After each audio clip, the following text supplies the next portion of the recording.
got someone or something crawling around out here.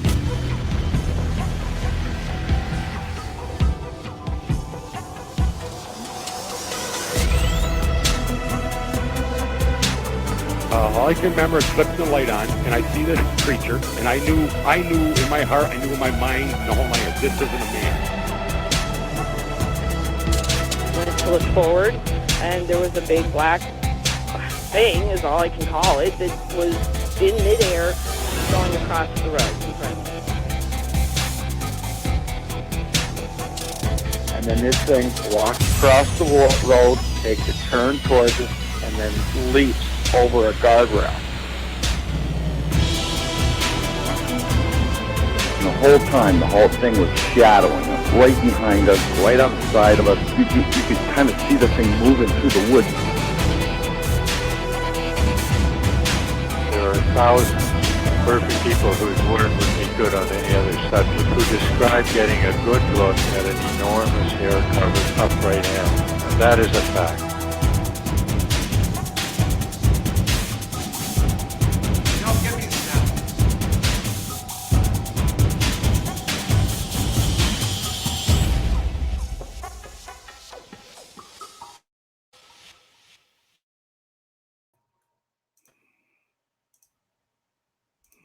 And good evening, cyberspace. Welcome to Squatch-D TV for today's date, February 23rd, 2020. Holy crap, we're almost done with February. Hello to my good buddy downstairs, Mr. Chris Bennett. How are you, sir? What's going on, Steve? I'm enjoying myself here in Kentucky. And man, has it been nice here lately. We have had some I wore a t-shirt outside all day today. It's beautiful. Did you wear pants? Well, yeah, we had some pants on too. Okay. Well, had I been in the mood, I think I would have been perfectly fine, in shorts anyway, because it was really nice. If you go without pants, you can always take a stiff breeze.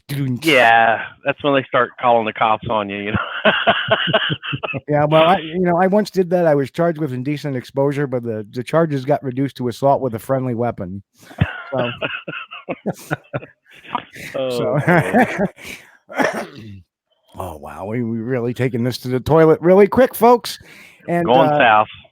And beneath Mr. Bennett, I can't get my. Go ahead, Chris. Continue the chain. There we are. There you go. It's our good friend Edward Monge from Pennsylvania. He is the host of this great new show, Bigfoot Quest. You can catch it on YouTube. And we are so happy to have him on tonight. And yep, we're going to pull that channel right up there. That's his page. Oh, yeah. And he's had some great folks on, folks like Stan Gordon, Eric Altman. Yeah, and that guy Jay Bachochin too. Really cool people, man. Well, first of all, I wanted to say thank you, Steve and Chris, to have me on. I'm so excited. And our pleasure, man. Our pleasure. So, and the so anyway, we gotta say our hellos. Of course, we got Ken on. Hello, Ken. Ken. Rick, how are you, Rick, sir? Big Rick. Mr. Chirby, how are you? Ricky. And Jay, of course. There's Jay. And of course, we have Jimmy Trick. You've also had Tricks on also too. I make a mention of. Good old Mick. Mick, good to see you, my brother. Mick. Hey, who's that guy?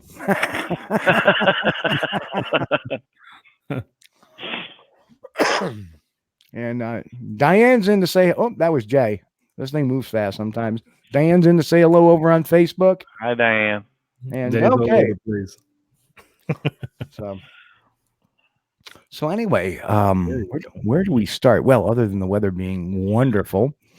Oh, yeah. Just a lot of things going on this week that I don't want to comment. Hey, there's B. We haven't seen her in a while. Hello, B. Good to see you. And Diane, good to see you. Diana, I'm sorry. Diana. So hello, welcome all. So, there's the man from Squatch-Massachusetts himself, Mr. Jonathan Wilk. Hello, John. Jonathan. So anyway, a lot of stuff been going on in the Bigfoot world. Where do I start? there's that one story that's still hanging over, and we are working on it a little bit. Is the Expedition Bigfoot story, which we covered a little bit last week. Yeah. And that there's some allegations that hello, Tambury. There's some allegations that the show was actually scripted and the show was actually shot on a resort. And we'll have a lot more with that in the coming weeks. Nani, how are you? We got to get together. I got to get you your flea collar. Nani. And John, hello, John. Big bad John. So we have that particular situation. So it is a little bit discouraging to say the least. Well, so far it's not looking good for Expedition Bigfoot. No, because there was a couple of particular scenes, especially with the mine. Yeah. And where they're going in the mine saying, "Oh my goodness, oh watch out, there may be gases in there." It's a mine that tourists have been going to for years. And then the cemetery. Oh, we've discovered this cemetery in the middle of nowhere. Well, it's very well marked on the resort. And the people that kind of exposed it actually showed the actual picture of the marker that was shown in Expedition Bigfoot. So, it doesn't sound good. So, now I got a question about that, Steve and Chris. Fire away. How credible is because I kind of watched the video of this person claiming that Expedition Bigfoot is kind of fake. Mm-hmm. How credible is this person though? Doesn't matter. I see. I always double check my work. Mm-hmm. So what I did was I talked to a couple of researchers I know, and in fact, one we'll probably have on in a couple of weeks. And he sent me some links. He actually sent me the link to the ranch. Resort. The resort. Okay. So let's cover it while we're here. What we know so far. And like I said, was this just for the single episode? Months ago, when the show first started, we actually showed a picture that came out where these folks are supposedly walking into the deep woods, and somebody pointed out, "Hey, why are there tire tracks when they're walking into the woods? Are they really alone? Are they really deep?" But so here is like here we go. This is actually off the website of the resort, and the video does a lot better job showing the similarities. This is the picture we showed. Oops, a little bit a smaller one. This is the picture we showed of them where they were claiming to walk into the woods, but you clearly see these set of tire tracks coming in. So that was kind of the but the big thing was and this apparently is and like I said, this is only preliminary right now, but the mine shaft, the gold mine shaft, is very well put. The graveyard, actually, the Spanish Gulf Cemetery is actually over there. The resort is on Antone Lane. And apparently, and Antone Lane, strangely, is where the resort is and where the gold mine is, the old gold mine shaft. So there's a lot more I got to do digging, but I figured I'd touch it since people. Well, they did have a lot of trees there. So I'm not seeing a lot of trees at that resort. But now, if we're talking, they could move around on filming locations. That's very easily done too. I was gonna say the same thing because the environment to me it looked like a totally different game. I mean, when you're watching the TV show, there's trees all over the place. Right. I mean, you can even see it far away. I mean, it's just, I wouldn't say a jungle, but it looked like. But I mean, this picture that you just showed, it looked pretty much dry though, so it wouldn't make any sense to me. I could be wrong though. Okay, so while it does look all that, let me I believe I have the right dang it. let's see what we have here. I'm trying to actually find the resort on the maps. I don't have the address in front of me. Hang on a second. Let me check something. But I know that there was a lot of forest around it. So let me just pull that one up because I think it's really important we talk about this since it was brought. Since we're bringing it up and people want to know, we're gonna try to. Now, if there's a lot of tree cover around the resort and around the other areas, hey, that I'm still in. But if it's all desert, rough, arid terrain, no, because they did show a lot of trees. Unless they filmed a scene here in the trees, and then after it got dark, now they're going to go look at the mine. They're just showing the entrance of the mine. You don't see what's around it. Okay, hang on. We're getting there. We're getting there. I'm going to pull up the map right here, right now. I'm going to pull up the satellite. Oh, live satellite feed. Here we go. And here, there's the map. There's the cemetery. Okay, now if you look in the video, they did that at night. But as we pan out, okay, see, and the resort is right here. And then as you start to get into certain areas, yeah, they wouldn't have had to go very far to find some tree cover to shoot on. Yeah, right. And then you pull out further and further and further. Yeah, that's they got a lot of trees in that area there. Yeah, right. So it's still highly possible. Right. So especially this area. Remember the lake they walked? Oh yeah. Okay. You get where I'm getting at with that. In the middle of the trees, yeah. Right. So yeah, I would hate to think that the whole thing was scripted, but it's certainly starting to seem that way. Especially the elements, the actual video, which I will provide everybody at a time when we actually are ready to give this the full wall. Is very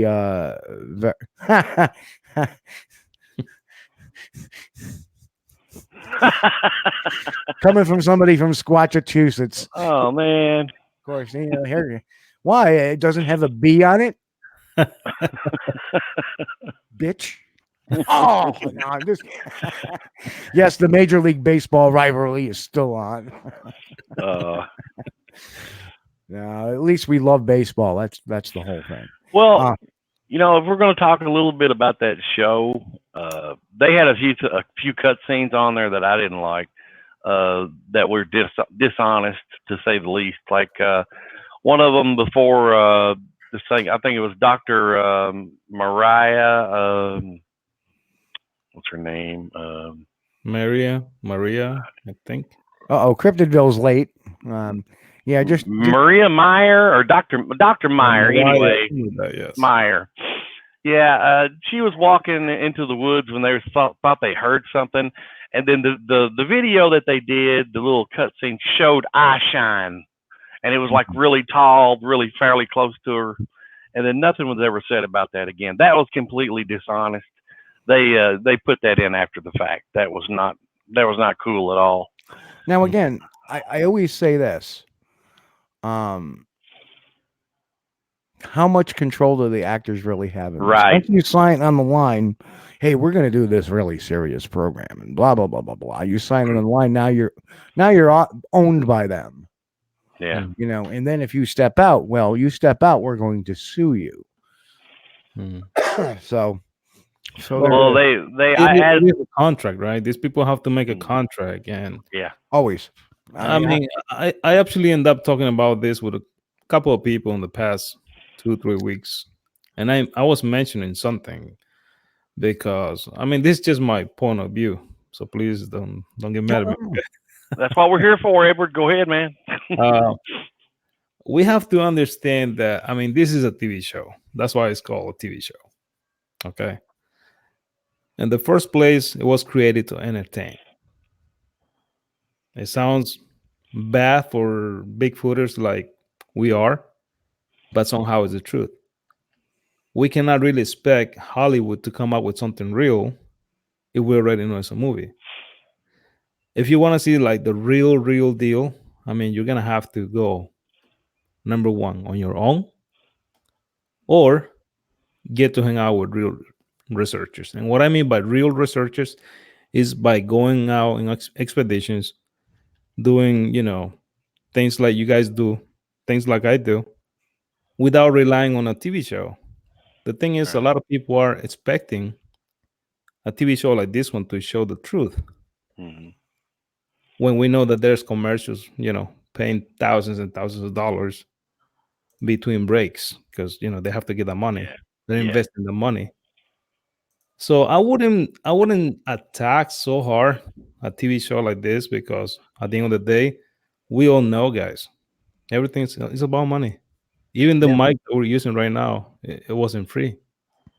Oh, When you very have true. to go out with those cameras, that equipment, I mean, people, hotels, food, everything is money. I'm not saying that is right, okay? Please don't take it that way, guys. But my point is that somehow they have to get the money back. Is it fake? I don't know. It could be. It's very possible. But I mean, we cannot have a high expectation of a TV show to show me the truth about Bigfoot. It's the Right. same thing with Finding Bigfoot TV show. Remember, 10 seasons, I think. They never come up with anything real. I mean, not in my eyes, but it was really entertaining. A lot of people love those people. I still love that show. You know, Yeah. so it's kind of the same thing to me right now. Well, with finding Bigfoot, though, they actually did put researchers out in different areas. Although they might not have spent very much time there, they did go and, they would do listen for tree knocks and stuff like that. The only Right. thing that I really disagreed about that show, and don't get me wrong, I enjoyed the show. I like Mhm. all the Bigfoot shows, but they didn't spend enough time. Once they determined that there were creatures in the area, Mhm. they didn't. It's like, okay, well, let's go. Let's go off to the next area. Right. When I would have liked this, of course, that's what the show was about. Finding Bigfoot. But they didn't stay in that area and say, okay, we got tree knocks tonight. Let's see what we can do. Mhm. Let's set a DNA trap or something like that. And Right. stick with it. Of course, I guess they work on a budget. They're only limited so much time they can spend per episode. Mhm. But that's the only thing I didn't like about them. Now, with Yeah. this last one, this expedition Bigfoot, man, uh, when they start doing stuff like adding in fake eye shine, okay, that's across the line. That's hoaxing. Okay, that's Yeah. maybe for entertainment, but it's hoaxing. Now, if Okay. they'd have got some kind of eye shine on the side of the hill and say it was from a bear or something, that's fine. They could have shown that. Oh, we Mhm. got this. She heard a noise. We got this eye shine. But what they showed was clearly they made it up to look like a Bigfoot. Yeah. It was the right height up off, 8 or 10 feet off the ground, and you got those big old eyes looking blinking. Mhm. It was just too perfect. True. And that to me, man, that's across the line. They shouldn't have done that. The only thing I gotta be honest, guys, and I'm gonna put it out here. I don't know if Russell and Mm-hmm. Mary and LeBlanc might watch this video, and I hope they don't get Mhm. mad at me either. They, Even our, they shouldn't get mad because yeah, we're doing our jobs. Our jobs Right. are, these things have been brought to us.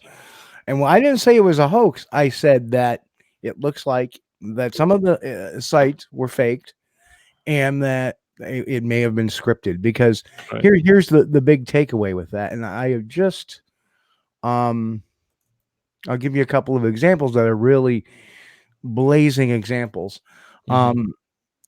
For example, this picture I'm putting up here was an actual screen capture Mhm. from the show where they allegedly came upon this abandoned old vehicle, right? Mhm. And then you go to the website of the ranch on Antone Road, and what do they have a picture of? An abandoned vehicle. And then, as far as the cemetery is concerned, they looked at the cemetery at night, and very interesting is there you have that headstone. That yeah. headstone there is very Yeah. similar. And then that's what I was able to do in just 3 minutes while you guys were talking. Yeah. And then there was the whole idea of the the mine. The mine is also part of the same ranch system. Right. So unfortunately, and Ken said they do get made.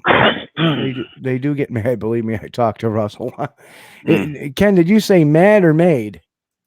I don't know if that was a misprint, but that in of itself is really not really Well, that good. it's nothing to do, nothing against the actors in the show. I mean, that's fine. But I'm sure they probably didn't have much input on the editorial content. Whoever making the show has the final say on what gets put in and what doesn't. And I don't think that the team on the ground there had any idea that they were going to put in fake eye shine, stuff like that. If they did, we don't know if they did. Well, until as I don't know, I wasn't there, but I can talk about what I know, and what I know is that they're making this big production of being in this mine, and be careful, you don't know what's in there, all this other stuff when it's a tourist attraction. Problem number 2. Oh, look at this cemetery we've come across in the middle of nowhere, but it's another tourist attraction. Problem. Let's problem. At what point?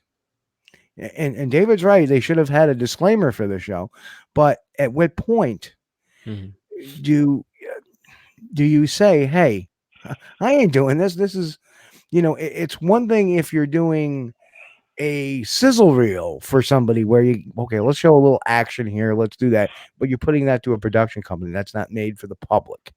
But if you're going to produce a show that is going to claim to be using the most advanced technology and stuff like that, and it's all fake, or it's a fakementary, which the Discovery Network has been known to do, the Megalodon, the mermaid, the capture of Bigfoot.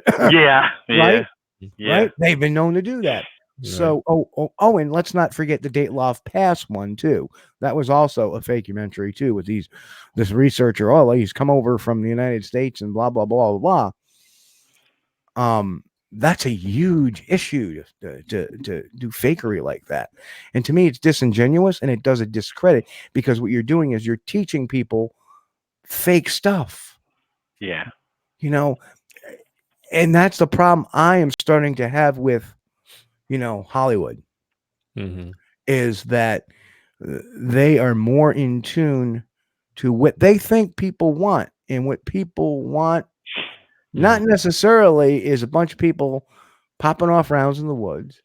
Right. Not that they want truth. At least I do. I find it very interesting, and even more when I am watching a documentary. And I agree, OT. And we got a lot of new folks in here tonight. And welcome. Well, I got and David said the bottom line is ratings, but the problem is that people are watching that program for the wrong reasons. Now they're watching it to see what's fake instead of what's real, and that's an issue, right? Yeah, well, Bryce like Johnson. Okay, man. No, I'm sorry. I was saying you get curious now. Yeah. Bryce Johnson was in that movie Willow Creek, and I think Bobcat Goldthwait directed that. And I enjoyed that, and I watched it not thinking that this was a documentary. I knew it was a for entertainment, Right. And now when he puts out something that's supposed to be like a documentary type, I expected it to be a documentary. If it was entertaining, that would be good, but I was expecting a documentary. What we got was entertainment-mentary, or what I don't know what you'd call it. Right. Well, speaking of that movie, because I watched it a long ago. Not to jump in, Richter Riolo is in. Hello, Richter. made a comment, and it's too long to put up here. But what he said was, it's a TV show, guys. Chris Bennett's right. There is no, so there is no Bigfoot, right, guys? So no, there is a Bigfoot. I know, I've seen it. Chris has seen one. But it says what comes first is nonetheless, every TV show on Bigfoot is bullshit. Entertainment comes first. I should know. I was on one. Hey, yeah, truth. That's why I turned that one down. And TV is fake stuff, and Expedition Bigfoot was not made for us. That is not entirely correct, because when Monster Quest was on, at least my episode, that was real stuff. There was nothing fake about anything that happened around it. When I was on Truth Behind the Loch Ness Monster, yes, there were some editing things that were wrong, but everything they covered, it was live as it unfolded. Mm-hmm. The same thing with anything you saw with Monsters and Mysteries Unsolved. That was everything as it unfolded. There was no fakery in my episodes. Those were all genuine. And at the end of Monsters and Mysteries Unsolved, what do we have? Nothing. Mm-hmm. That happens. We shouldn't have something every single time, and or anything at all. As a matter of fact, and I'm going to jump the gun a little bit, I actually have been notified that there was some evidence taken, photographic evidence taken of our last trip into Research One. I've looked at the pictures. They look very interesting. Mm-hmm. Are they evidence? No, they are not evidence. They're not going to prove anything.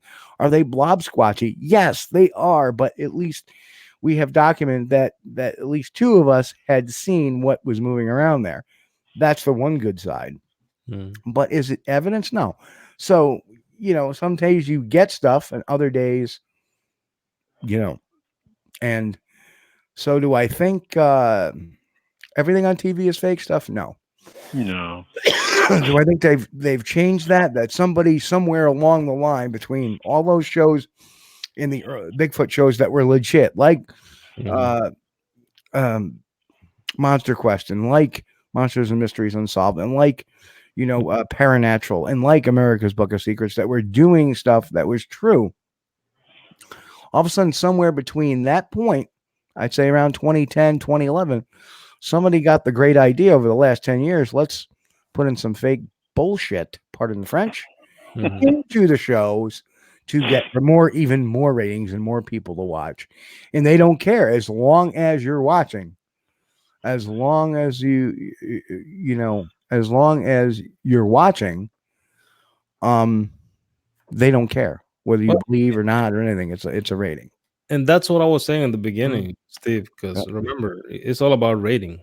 Right. I mean, put it this way, if this guy doesn't make the cut, and I'm talking here about rating, they're not going to have a season 1. Yep. You know what I mean? So they really have to come up. And I'm not only talking about Bigfoot TV shows. I'm talking in general about any type of TV show. In order for these people to make the cut, they have to get those views. Yep. Period. If not, they're not going to go to season 2 or season 3. So I will say, as a producer, you have to come out with some ideas. And do I agree with that? Of course not. Yep. But it's sad that, unfortunately, we have to use such a big thing like Bigfoot, because it's very important for us to put it on a TV show just to get ratings, just to get people moving, just to make money move around, Right. Yeah. And it used to be the fact, where the hell was that coming from? I hit something and I didn't, and it was not even near my mouse. And it's the sad fact that people used to be very in tune with sighting reports. That was the whole purpose of In Search Of, when they were talking with people that had real encounters and stuff like that. Yeah. It's a generational thing, I think. I think why they've changed it around and changed it up a little bit, Steve, is because when they had that one show, Bigfoot Captured or something, whatever it was. Paige on Twitter says, if I don't like a show or don't believe them, I give them 0, no ratings for me. Amen. Yeah. Amen. That's where you got to do it. Amen. And thanks for coming on, Paige. You're one of our Twitter followers, so thank you for being here. And I just don't know. I think the reason why I have such a disconnect to that is because, and Chris has a disconnect, is because we're older. Chris and I are around the same age. So I think you, Edward, being a little bit younger, have a little more acceptance of it. Maybe. You know, I don't know. because your generation was brought up in more of that atmosphere. Mm-hmm. We weren't. It was straightforward. This was it. There was, if if a show put out something that was, if a channel put out something that was a complete fake, Mm-hmm. such as like the Megalodon special, Mm-hmm. if they had done that in the 80s, that network would have been shut off the air and people would have been fired and people would have been tossed, Mm-hmm. because they forget it's about ratings. But when you say you are this particular network and this is what you're showing, you are a journalist. Mm-hmm. So you can do journalism without bullshittery. Right. And the problem is that they have crossed the line and they don't care. Yeah, that's the sad part. And that is horrible, because Yeah. a show, a network that keeps putting out shows like that would be bounced off the networks, probably by the FCC. I mean, if you think about it, we're in a time when Facebook is censoring fake news, Mm-hmm. But they get away with it in their own medium. So I don't know. It's really messed up. I mean, Facebook can censor whatever they want because they're a private entity. When you talk about censoring a government network, even I have a little wince against that. I don't want the government censoring anything, but still, I think legitimately, what it does is, and what people don't understand is that it cheapens everything. And I know people like Richter, well, it's only TV, and they blow it off. There's got to be a line in the sand drawn somewhere, because what they're doing is they're miseducating people, which is a huge thing. A huge part of my mission statement is education. And when you are educating people with garbage and with fake news, then everybody you meet, you're in a constant fight. You're in a constant argument with. There are people that will sit there and argue that the Memorial Day footage is real. They will argue. They will sit there and argue, but they haven't done the investigation. They haven't done the book work. It's because they've seen it blasted somewhere, or they see something blasted on a TV show, which isn't even real. Boom. Steve, now my question to all of us, including myself, believe it or not, how can we come out with something authentic, something that people will really appreciate, and maybe something even real? What I mean by this is, there's a lot of hoaxes out there. You guys know that. And I'm not just talking about TV shows, people in general, building their own structures, stones, wood, whatever. I see many myself. And you pretty much can tell what's real and what's not. So my question is, how can we come up with something real? Because it's sad that these people right now, or the Bigfoot community, even though you catch the real deal these days, and you can put it like right on their door, they still saying it's a hoax. Well, exactly. There is no happy medium. So how can we make that happen then, Steve? You never can. What do you think, Chris? The only thing you can is convince Hollywood, at least, to say that the fakery people get turned off by. To me, I think I don't know if anybody's seen the ratings for Expedition Bigfoot. Not anywhere near Finding Bigfoot. So will they be back for next year? Still unknown. So I think people got turned off to it. Maybe because it looked more authentic. Maybe because of the claims. I don't know. I don't know the secret per se. All I know is what I, in my heart, would put out there, and that's just the truth. That's why you have to talk to people who've had sightings to make it interesting. Well, I've seen this and that, and that's where the Finding Bigfoot had its success, is because Right. they had these town halls that people shared their experiences with. Yeah. Now, Yeah. I want to say something before I forget, Steve. It's gonna shake the world if this question of if my can get out there for reals. I hope it does. But anyways, guys, And Paige, I agree. this guy who created this video talking about this TV show saying that it's fake. Okay, let's say it's all good. Okay, it's a good video. I'll give you that. There's a lot of information that, yeah, it makes sense. It really makes sense. A lot of that stuff. But my question is this one right here. Okay, so get ready. If, let's say, Expedition Bigfoot was fake, what is Mr. Bob Gimlin doing in this TV show? What is he doing there? Yeah. Kind of makes you wonder. I Well, don't know. I mean, he's just like anybody else that's in it. Any of the other people that they interviewed, they don't know. He's just doing an interview for a Bigfoot show. You know, he doesn't know what the final product is. We're down here at the ranch. We'll fly you in. We'll pay you a stipend. We'll come in here. Yeah. We'll interview you. You can talk about the film, and then you go home. You have a dinner with us, and you go home. Yeah. I don't think that, having a guest fly in necessarily quantifies them as being part of the overall conspiracy. See, if he wasn't pretty much every single episode, he was not there one time. That's my point. Yeah. And I think there was one show that they had Dr. Meldrum was on. I think he had a few misgivings about the way that was used. But, when you sign the contract and you make an appearance on the show, well, what they do with the show is going to be left up to the producers, It's their property. Yeah.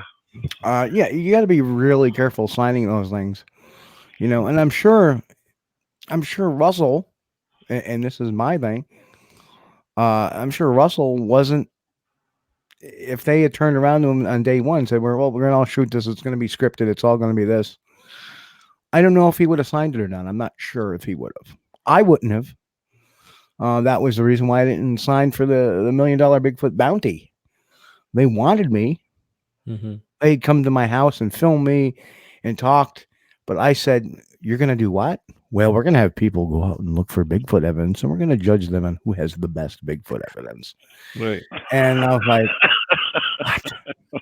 No, this is nothing I want to be involved in, because the thoughts of them salting, a site with phony evidence, and then, well, I didn't come up with anything. Well, you lose. Like a game show. There's no real evidence out here. You know what I mean? I can sit there and go, oh, look, this pine tree. Smell it. It smells a little funny. That's Bigfoot. Right. I mean, that's what that kind of generates. It's, yeah. Can you put Walt's comment up, Steve? Absolutely. No, wait a minute. Dave Dragonson. Dave's comment there. Meldrum, appearance on cat, no prior knowledge how producers are going to represent the entire content of the show. I agree. Yeah. And I agree with Mick too. Bob doesn't have to support any particular point of view that the producers put out on the show. If he's there, he's just there for the interview. I agree. And the same with Dr. Meldrum. He went on there and, okay, you want to interview me for this? Okay, here it is. Boom, boom, boom, boom, boom, move on. Well, Dave had a good point. They, we can't condemn people who were guests coming in to a production and that are there for a few hours and go. I'm not trying to condemn anybody. I'm just asking. Yeah, I mean, I would not necessarily call that anybody responsible. Right. The same thing if they went and visited, another researcher. Hey, we want to talk to you about some of the stuff you've experienced. Well, I've experienced X, Y, and Z. They're just giving you their truth.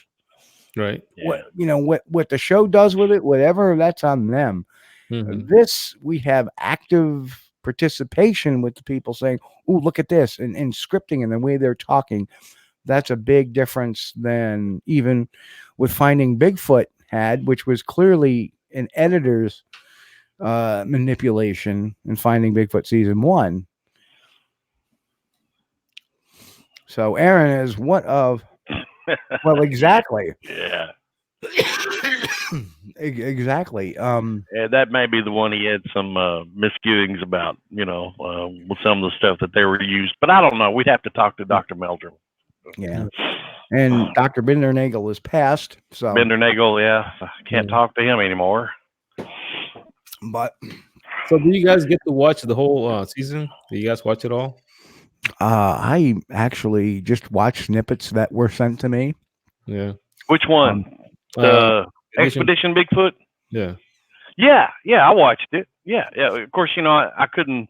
It was on the same time we were doing the show, so I would have to stay up till 1 a.m. to catch the second showing. But yeah, I watched it because, man, I'm a sucker for Bigfoot shows. I'll watch all of them, and that's why at first I had high hopes for it because it's Maria Meyer. Yeah, she actually had some pretty good credentials, and matter of fact, I think she was a co-discoverer of a new species of lemur, or I think that's what it was. So she had some pretty decent credentials that I would be expecting big things from her. And as it turned out, the more I watched, the more I had a few misgivings about it. But was it entertaining? Yes.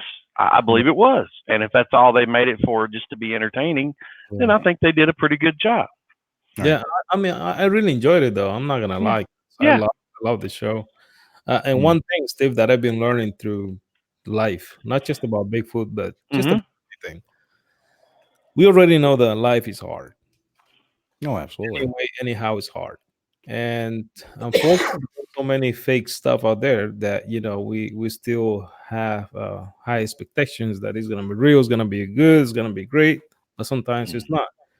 So one thing that me personally learned how to, and we're gonna get into that later on, but I just want to put it, Steve, in life we have to squeeze even the bad stuff.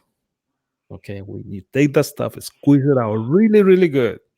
And I promise you, at least one drop of that stuff is good. At least one, and keep it. Not everything is bad on TV. Not everything is so horrible on a TV show like that. And there's always something that you might learn. Who knows? In a different way, but it's good though. Yeah. That is a very valid point. I'm not condemning the show. I'm not. I'm really not. What I'm saying is it's disappointing to me. But throughout the history of this, which mine is over 20 years now. Yeah. Let's look at, you haven't been there for the Ketchum study. Yes, big disappointment. Chris laughs. The Erickson Project. Big disappointment. Yeah. The Falcon Project. Remember the blimp? Yeah. Remember the blimp? Yep. And then turns out that hot air. Where'd the hot air? Where'd the money go? Oh, that's just to name 3 off the top of my head. I mean, there's been some other things, but think about. Let's go back even further. How about the Bigfoot investigation project that was going on with Peter Byrne at the head? What did that ever come up with? Nothing. Millions of dollars given to him. Nothing. So you kind of look at this from this aspect over the years is Finding Bigfoot. Okay, that was a nice, valid attempt. I've been there. I've seen their production. I've actually been there a couple of times. Okay, very valid. They're a bit rushed, but they're trying to do the right thing in a lot of cases. When I saw them, I think season 3 and season 6 or 5. There's one from Lawrence. Yeah. Don't get me started on Chewbacca. I mean Matilda. Yes, Matilda is 100% fake. Yeah. And Jesus, there is just so much. I like that comment from Mick. And Edward's laughing because you can see my wheels turning. Like, oh God, another one. I'm just sitting here watching though. That's it. I'm having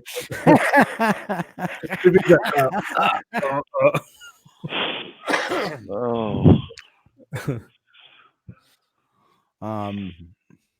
that's funny, Mick. Oh, Paige, are you from? If you're from New Zealand, well, hello. And you know what? If there was Bigfoot in New Zealand, I'm sure somebody would be hoaxing tracks somewhere. Hey, by tomorrow it will be one. Watch. Oh, dude, they got everything in New Zealand. They got hobbits and orcs and stuff. Hadn't you seen any of those movies? But my favorite is the thylacine, aka the Tasmanian tiger. Oh, yeah. No, Yes. that is interesting. Yeah. Yes. And that was actually, there's some photographs of that sucker that looks really good. But Steve, you forgot we got a guest. We need to get Edward. We do. We got to put some questions to Edward here. You know what I love about Edward is he has no problem jumping into the conversation. Yeah, great conversation, brother.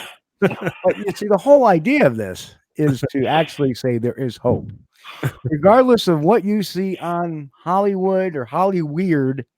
There is hope. There is hope, and that's the beautiful thing. And I'm going to close this conversation off with this before we get to Edward. The beautiful thing is now we have something called Amazon Prime Video. So if somebody has the gumption enough to put a good documentary together, their own research and their own whatever, they can do that, and they can put it on Amazon Prime, and everybody can see it. I will watch it. If nobody else does, I will. That's why Chris is up to 4:00 every morning. I will watch it. You know, hey man, I watched Bigfoot Girl. Okay. Yes, I watched Bigfoot Girl on Prime. Sure did. That's so cool. Most of it. Anyway. I don't even know where to start with that. There's so many questions, but it's a family show, so we'll yeah. So Edward, how the hell did you get in this crazy business? Oh man, honestly, a lot of people don't know my story though. But Bigfoot not too long ago, but I've been into cryptids and especially UFOs since 1994. Due to laugh if you want, but I got my own encounter with aliens. So since then, I've been into looking for something. I didn't even know what I was looking for because wait. Can you rewind that a second? I'm saying since 1994, that's when I start off with all of these things, the cryptos and UFOs, because I have my own encounter well, it doesn't matter. We talk about everything here. We don't care. Yeah. If you want to talk about that, we'd love to hear that story too. Sure, man. I don't get to share it so much, so it's kind of. In fact, this is the first time doing it in a podcast, isn't it? You see, I never share it in a podcast, but I'll tell you guys what happened to me back then, and that's how I end up here. I'm originally from Costa Rica, for those who don't know. So I was a young man back then, and I used to work in a manufacturer. And for some reason, I wasn't feeling good that day. So I spoke to my supervisor, and I asked him for permission to go home because Ed is just feeling bad. So I took the bus, got to my place. Recently, I just moved to the house. So I don't have not even a pillow. I only have one blanket. That was it. Not even my clothes is there. It was actually my first day in that place. So as soon as I walk into the house, oh, by the way, the owner of this house, she also worked in a manufacturer where I used to work. So I asked her, hey, Gina, I need the keys. I'm going home. I'm not feeling good. Okay, here. She gave me the keys, so I went home. And this is just weird, though.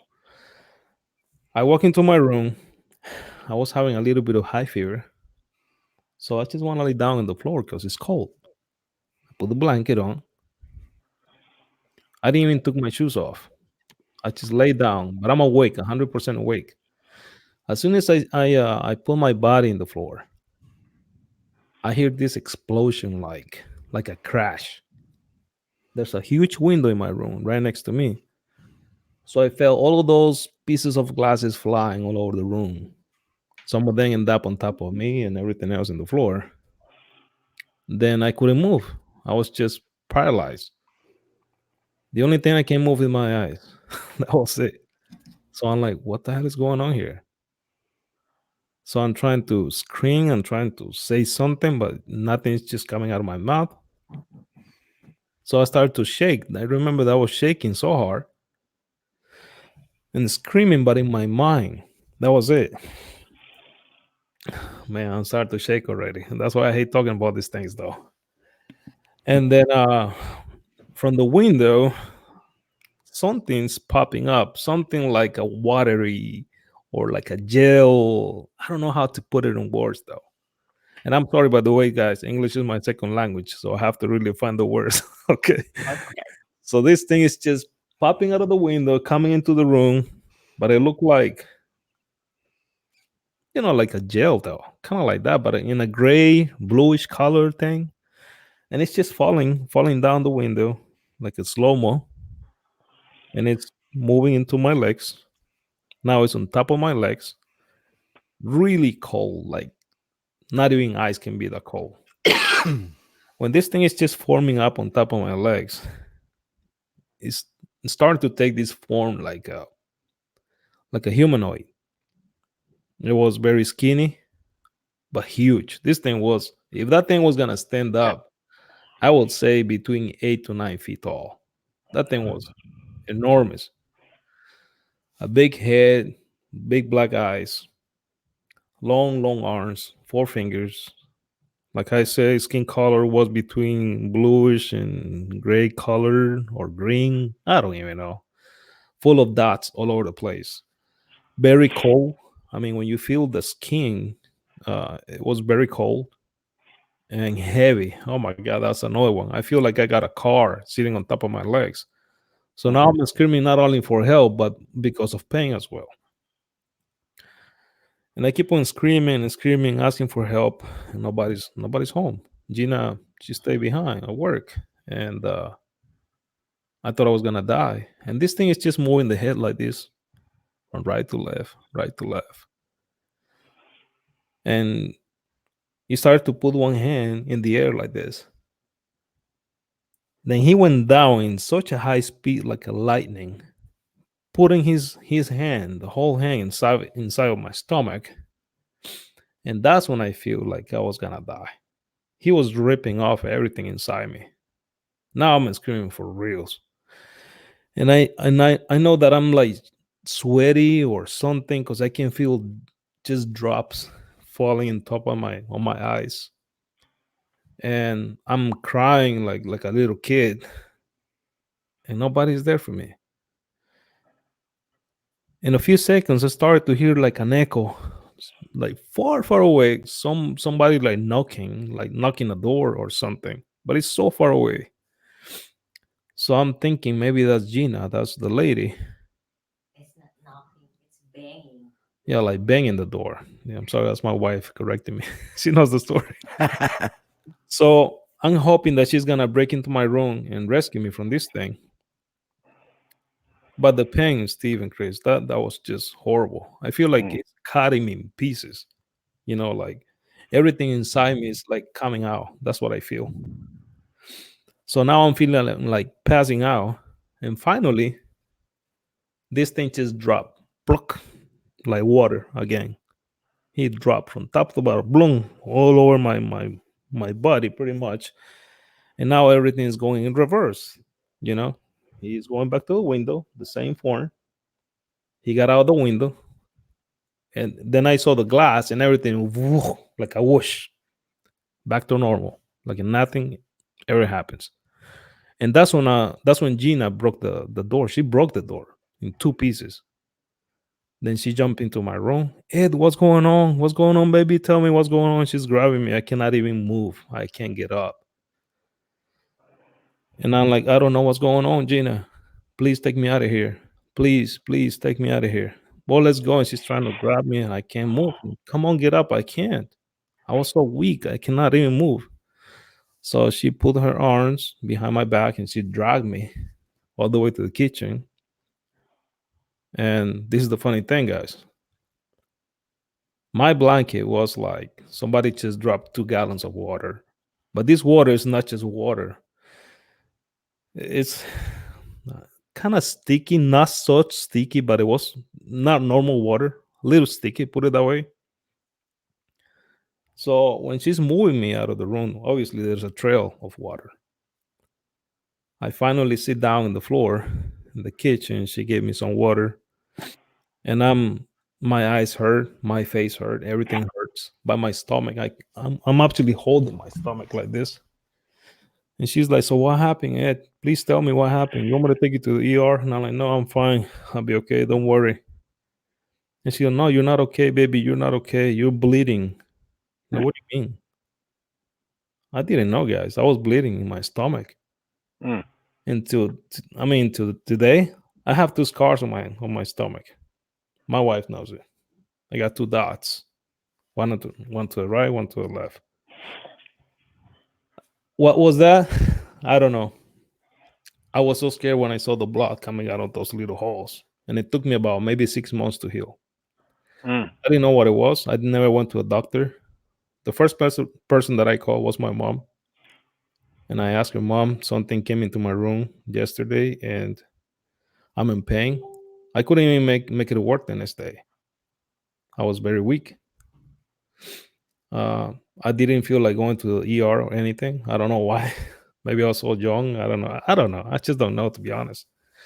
But this thing is in my dreams, and my mom told me it's just a demon, Edward. Don't worry about it. Just pray. I'll pray for you. Blah blah blah blah. You know how it is. Call your pastor, so I called my pastor as well. He prayed for me. Uh, but I couldn't buy that it was a demon. To me, it was something different than a demon. Gotcha. This thing is moving, is live. Mm-hmm. It's something that I never even see in movie. Because come on, back in 1994, there's no internet, there's no such a thing. And to be honest, guys, Costa Rica. to be honest, I was Yeah. a very. I mean, I still poor because I'm poor. But back then, guys, I was poor, really poor. I barely have clothes. I didn't have a TV. The only thing that I own, I was so happy to have was a Walkman. Remember the Walkmans? Yeah. Hmm. Yeah. Chris still uses one. Really? Remember, yeah, we still use it. That was the only like the high speed thing that I ever have in my life back then. A freaking Walkman. Not such a thing that I can go on History Channel and watch, ancient aliens, none of that stuff. Now, this is what happened. 1997, when I got to the United States, uh, I was watching, I think it was a TV show or something on TV. Then I saw this freaking alien face. When I was watching that thing, I fell out of my chair, though. I'm not even kidding. Because they give me flashbacks, and I'm like, wait a minute. I seen this guy before. Now you're starting to put one and one together. Exactly. That's when I'm putting all this information together, reading, watching, learning so much about the topic. Obviously, now I know what it is, though. And right after that, I end up just doing crypto stuff, like reading books, learning about just anything. But Bigfoot obviously has been in my book for so many years. I've been watching Finding Bigfoot since season 1. I love the topic. How did I end up doing Bigfoot stuff? Simple. Last year, when I opened the channel, Bigfoot Quest, I was gonna go for UFOs. That's the truth. But I think there's so much missing information out there, so much made up stuff that I couldn't really come up with. And the competition, if you're gonna compete with those fakers, like we were saying on the beginning, it's hard. So I'm like, you know what? I'm gonna go for something that I really wanted to find. And Bigfoot is something that everybody really want to find. I watched the video of Mr. Bob, and I'm like, this thing looks real to me.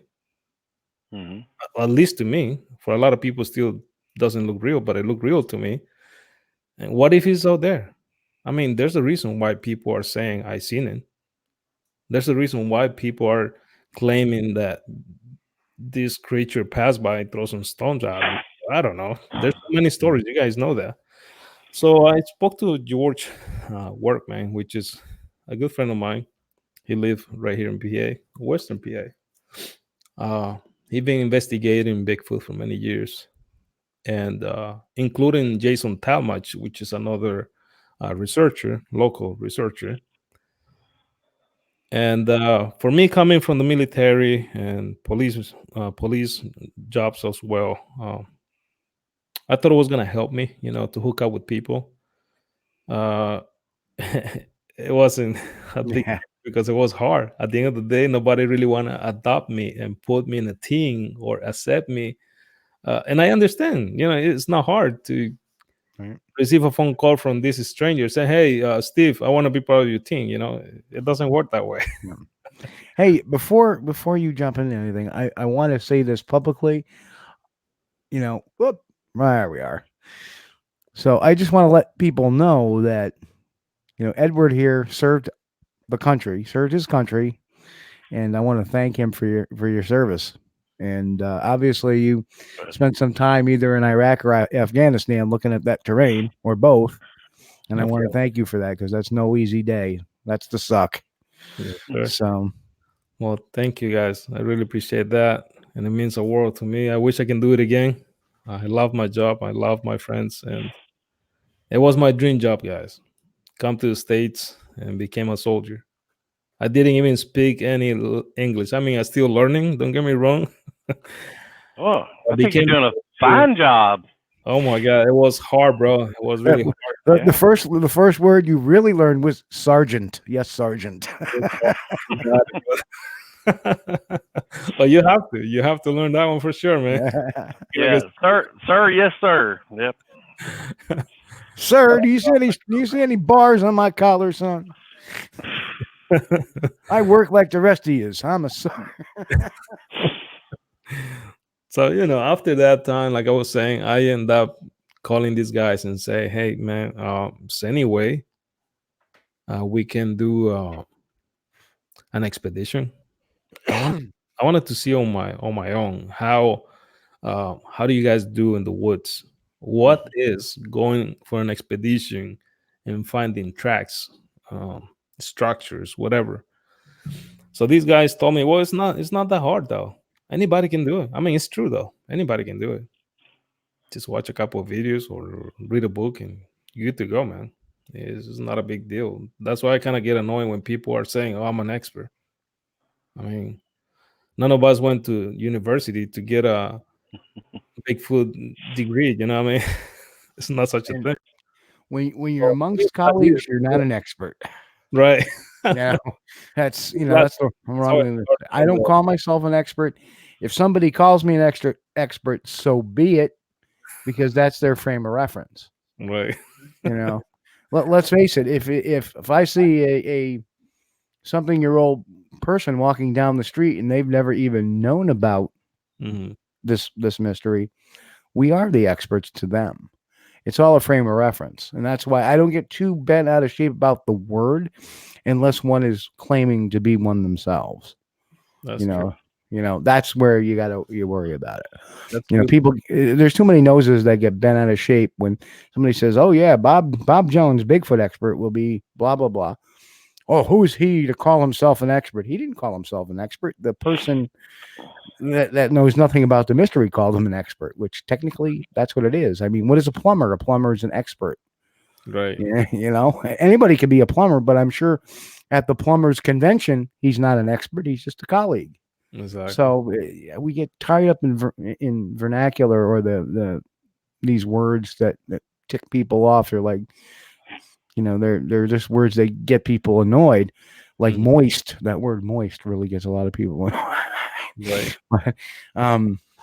But anyway, I just wanted to throw this out there. When you were talking about your military service, there was a lot of people that wanted to say thank you.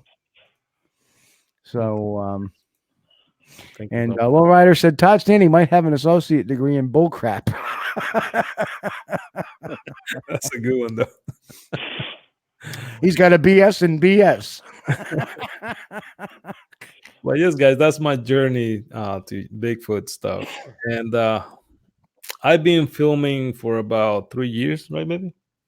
I've been doing films and stuff like that. So I was like, you know what? It would be cool to have a team where we have your investigation team and you have your filmmaking at the same time. That's a good stuff. So we can all together and put it in a tape, put it in a video, and get to share with so many people trying to find the truth.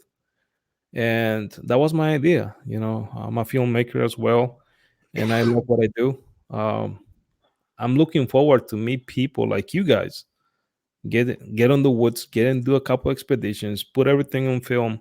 And one of my goals for this year, is it gonna happen? I don't know.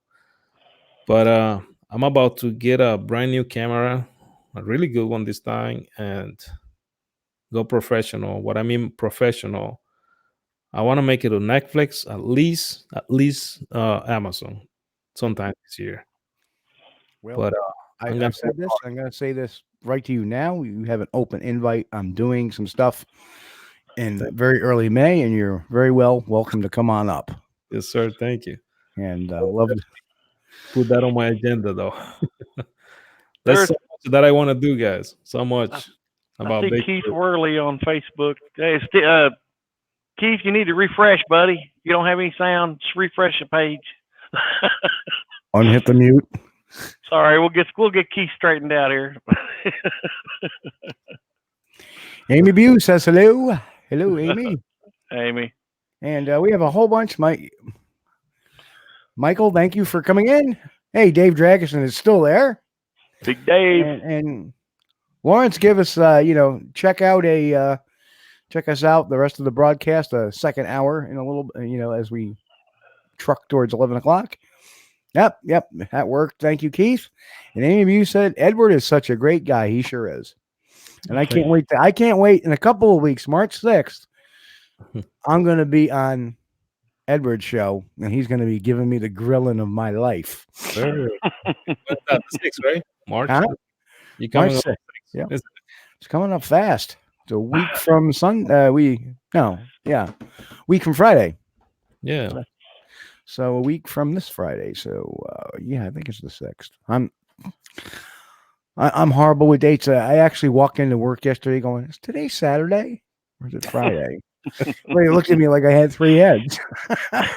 Sorry, I've been off the last couple of days. I have no idea where I am or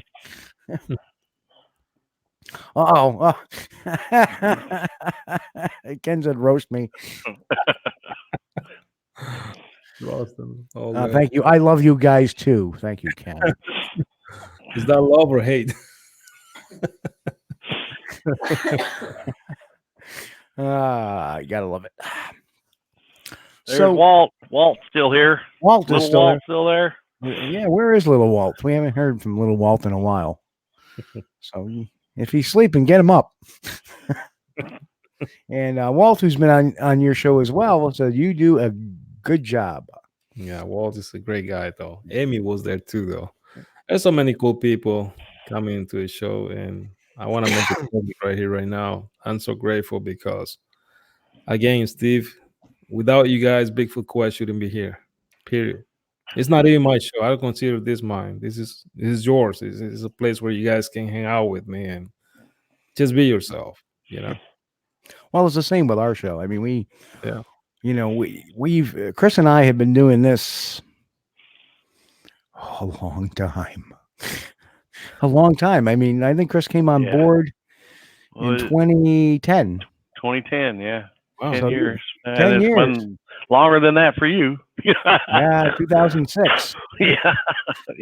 Been a long time. So I'll say you guys are doing great, Steve and Chris. You guys are amazing. I've been watching you guys, and that's why I reach out, though. Yeah. I'm like, you know what? I wanted to talk to Steve. I want to see if Steve want to we try. We like I said, and Five Hazel, hello Five Hazel. So there's a lot more BS out there and a few genuine peeps. Actually, there's a lot of genuine peeps out there, and there. But the problem is the BS.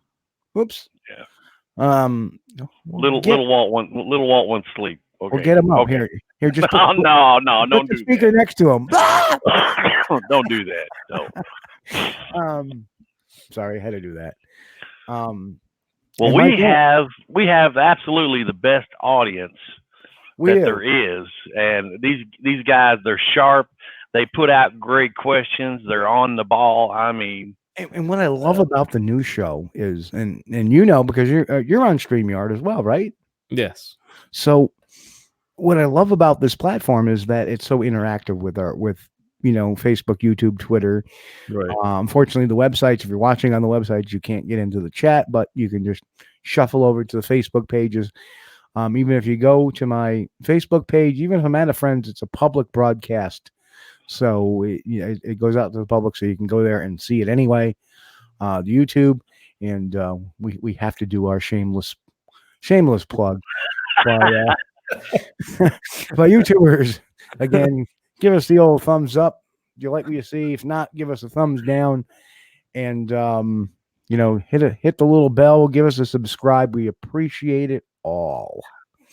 Yeah. And thank you for your support. And we thank you for your support. It's so nice, Steve and Chris, when you get that support from people. I was saying, I think it was yesterday with the video that I shared on my Mick. Was that on Squatch? Okay. And I was saying that, a lot of us, we're just happy to have subscribers, not because of a number. I mean, numbers don't really mind. To me, it's more about the community. To me, it's more about me, you, him, everybody else coming together as a team. I said it one time, a long time ago. We are wearing the same uniform on this one. Yep. So they shouldn't be, I'm gonna compete against Steve. It shouldn't be none of that stuff. Nobody should be feeling bigger than anybody else or smaller than anybody else if we're in the same thing, the same quest. Yeah. And as long as we're being honest with ourselves. Yeah. That's the other issue that's a constant in the community as a group. Is that there is a fair amount of folks that believe that they have the special gift to talk to Bigfoot. They see Bigfoot every time they go out there. That I feel sometimes is an issue. What do you think? Oh my God. I know. Putting you on the spot. I know. Okay. I'm good. No, trust me, I'm ready for that one. I don't really like people like that, to be honest. That as soon as you get off the car, there's a Bigfoot right next to me. There's another one right there. I was actually reading something about this person. He's a psychologist, and I read it last week. And this doctor is saying that a lot of people have some sort of issues. Yep. It can be related to a PTSD. It can be related to something on their brain, and not everything that we see out there. And this is not just about Bigfoot. It can be anything. It can be even ghosts. Not everything is real, but because of our minds are so into what we wanted to see. If you say right now, Chris and Steve, there is an angel standing on my wall right there. I mean, you said it, you're going to see it though. Exactly. You will. So it's pretty much the same thing. I don't really believe that every shadow or every piece of anything in the ground is a Bigfoot. I've seen people circulating or putting circles or drawing on their pictures, forcing themselves and forcing other people to see something that is not there. I could be wrong. Please correct me if I am. But I just can't buy that. Apparently, Charlie Wonton has his own YouTube page.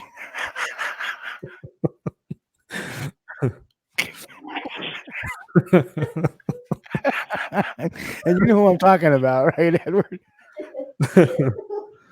Oh boy. Also, I was like, Charlie Wonton, what the? Good to see you, Charlie. Oh, Mr. Steve. What about you guys? I want to know about you guys. I know it's not my show, but I'm just curious. What do you guys think about people like that? Well, I'll let Chris go first because you know my answer is going to be a little bit long-winded. Well, I'll tell you what. The first time I saw evidence of Bigfoot was in 2003. Saw some tracks. Then I didn't see nothing else until 2007. And again, I found some tracks. This time I found some in snow. And then, see, from 2007 to March of 2010 was the next time I found any evidence. So we're talking I'll consider that a good run. 3 different times, and they were each separated by 3 years. So it took 9 years to get 3 pieces of evidence. Right. And, 2010 was the last time I had actually physically seen a creature. I haven't seen one since 2010. So that's 10 years right there. Wow. And now I turn on the YouTube and I see somebody that can go out and see one every day. And they get a video of a Bigfoot every day. So, that's just a little difficult for me to accept. Right. It really is. And, I'm not saying that they're all lying. I'm just saying that for me, I'm a little skeptical, and it's difficult for me to accept because I knew all those years, I was really trying hard. I can't right now, but before when I was able, I was really trying hard, and I was out there putting in the miles, the foot mileage to make this happen. And, when you go 3 years between even finding tracks, to me, it's just not likely that they're seeing them every day, Okay. And that's my 2 cents. I agree with you, though. So what I think, and I've actually written about this in the Sasquatch playbook. Okay. Little shameless plug there. My latest book, it's on Amazon. Check it out, Sasquatch Playbook. Yes. But I think it breaks down to several different areas. Number one is the PTSD aspect. And that's the aspect where somebody has had a legitimate bona fide sighting and turns around and now everything is Bigfoot. Out of fear, out of, the stress of seeing a Sasquatch. Because let's think about it. It's a stressor. You're not expecting to see it. Boom, there it is. Boom. Oh, Bennett got one too. Look at that. Well, now, thank you for the shameless plug, Chris. So you have that aspect, and that's that SOB didn't even tell me he got it. I didn't want to comment until after I've read it. I hadn't finished it yet. So, the next one we have is the serial offender. What I feel is they're like a serial offender. They gotta continue this hoax because it makes them feel special. It makes them feel part of a group. Makes them feel like they are the chosen one. And that is a psychological issue that needs to be addressed, obviously, because right now they just choose to focus that in, they're focusing that on Sasquatch, but I've seen it, especially this one particular individual. He's seen them all the time and taking pictures, and then he's got his own little sideshow. Hey, look what I made for dinner tonight, and look, he's got. I'm looking at it holy crap! If I ate that, I'd probably be on the can for a month. But so you got to understand, and then you have the intentional person that's intentionally doing that for monetary gain, via Patreon pages, via YouTube, the advertising on YouTube, stuff like that. Right. So those are the 3 areas that why people do this. So that's what I think is going on, and you can't combat that, not with social media, because with social media, it gives everybody a platform, right? This Mm-hmm. is why we've only had this problem in the community the last 10 years. 12 years ago, we had forums, and you go on a forum and start espousing stuff without backing it up, Mm-hmm. you would get laughed off the forum. Yeah. And we've seen that because Chris and I both were administrators of the Bigfoot forums at one time, which was the biggest group there. We started as moderators, became administrators. What really needs to happen is people just need to come to their senses. The problem is that when you have one person that has this psychological need, they gain all these other people that have that need to be fulfilled. And that's your final one, the person that believes everything because they want to. It fits their world beliefs. It fits their.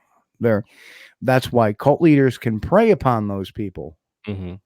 And I hate to talk about what's going on the West Coast by a particular psychologist who is using that, I believe, really to drag people into his Zorth conspiracy. How Zorth is part of the Janu, and the Janu are the Bigfoot, but there's evil ones called the Tracheons, and he is the 13th of the 12, the ambassador now. And you look at that stuff and you go, my, and then there's people following him, and oh, well, I had back pain or horrible pain, and then the Zanu came over, and now I feel all better. They touched me, and this is what is that's dangerous. Because that's what so you got and what it is these people that are falling for this are people that have some psychological need in their life to fit the worldview and feel discovered. So you mentioned something that it caught my attention for a second. You said that some people claim that they are the chosen ones, right? Mm-hmm. It's just my opinion, though. Again, I got so many opinions, right?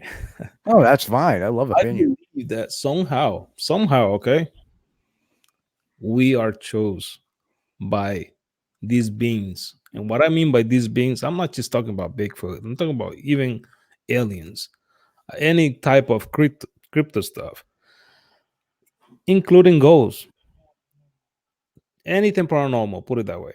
I think we are chosen from them so we can see or hear, because there might be so many people who wanted to see, they're not going to be able to see it or hear it.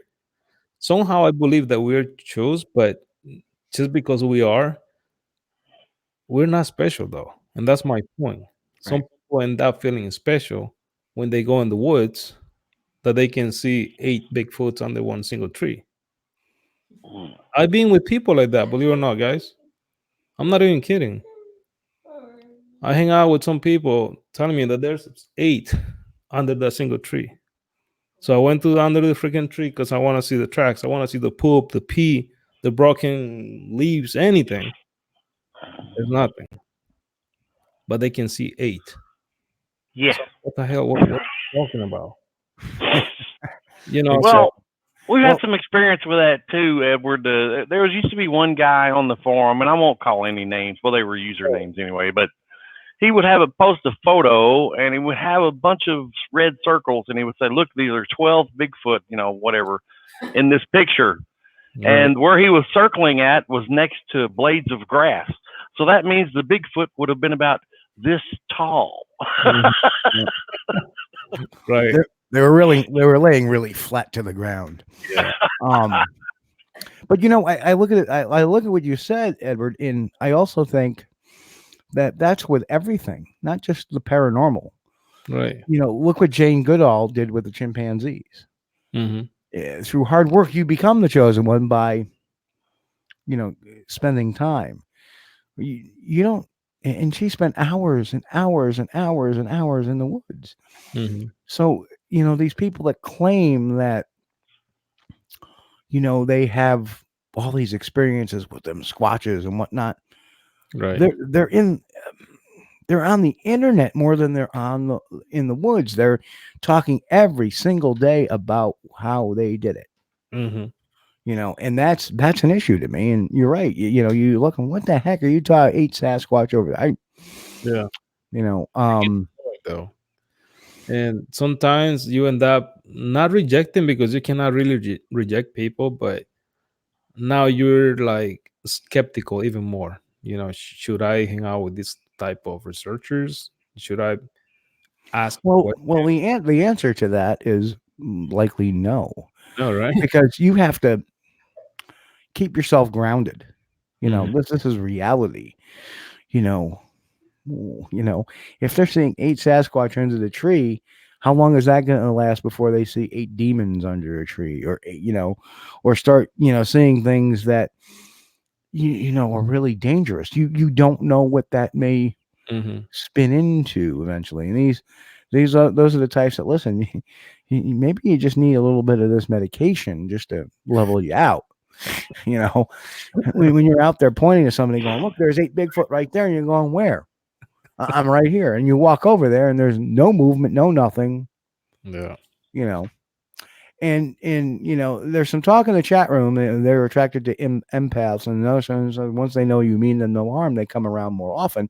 Very true. But that takes time to establish that, as did Jane Goodall. I went to my research area for a lot of times, and in 2010 2011 I had a lot of time in the woods. I was there in research one probably for weeks at a time, a week here, a week there. Every few days I was up there Mhm. for a couple of days or more, and eventually everything started happening. Now I've been away for a while, so things aren't happening as much, but we are knowing where they may be.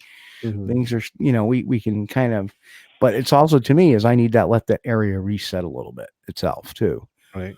Because there were some people that were going in there that probably shouldn't have been in there. But yeah, I just, it's one of those things where you just need to keep carrying on. Yeah. The way to do it, and I always say this, is just to stick to the facts, stick to investigation principles, stick to Mhm.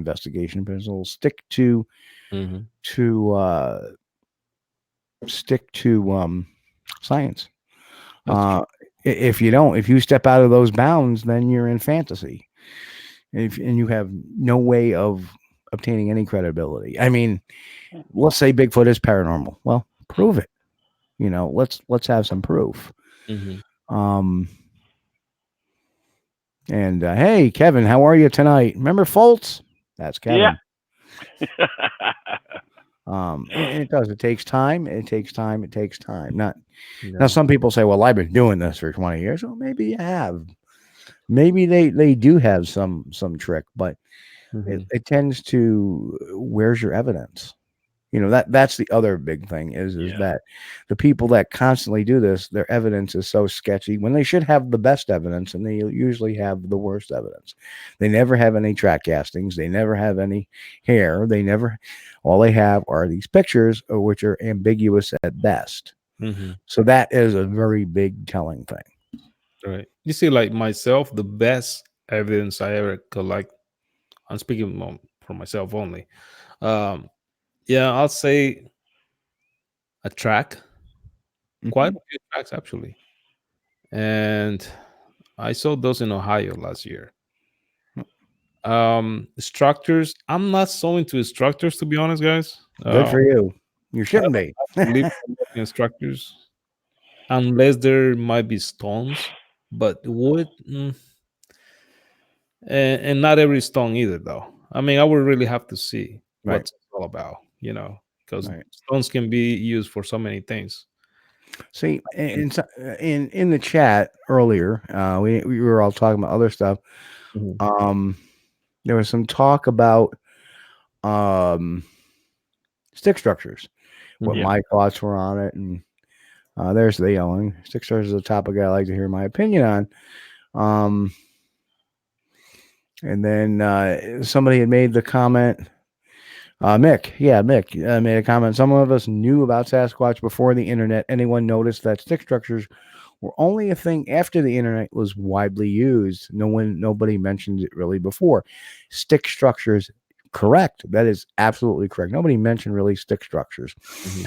What we were seeing was a trending is that we noticed some tree breaks that had twists in them.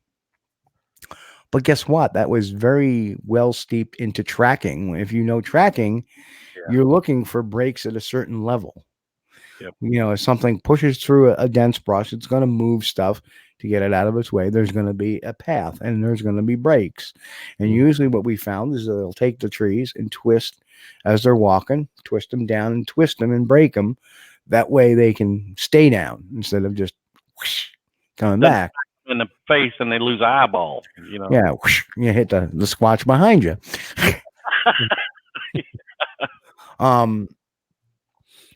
So that was, but here's the interesting thing, and this is something that I always have concern about too, about the whole twisting thing. Maybe you don't know, but Chris may know. When was the first time a tree twist was reported? Does anybody? Okay. It's time for the contest, weekly contest. For the few folks that, well, we still have. Who's gonna win the $100? Yeah, well, $100. Oh, Right. mute that. No.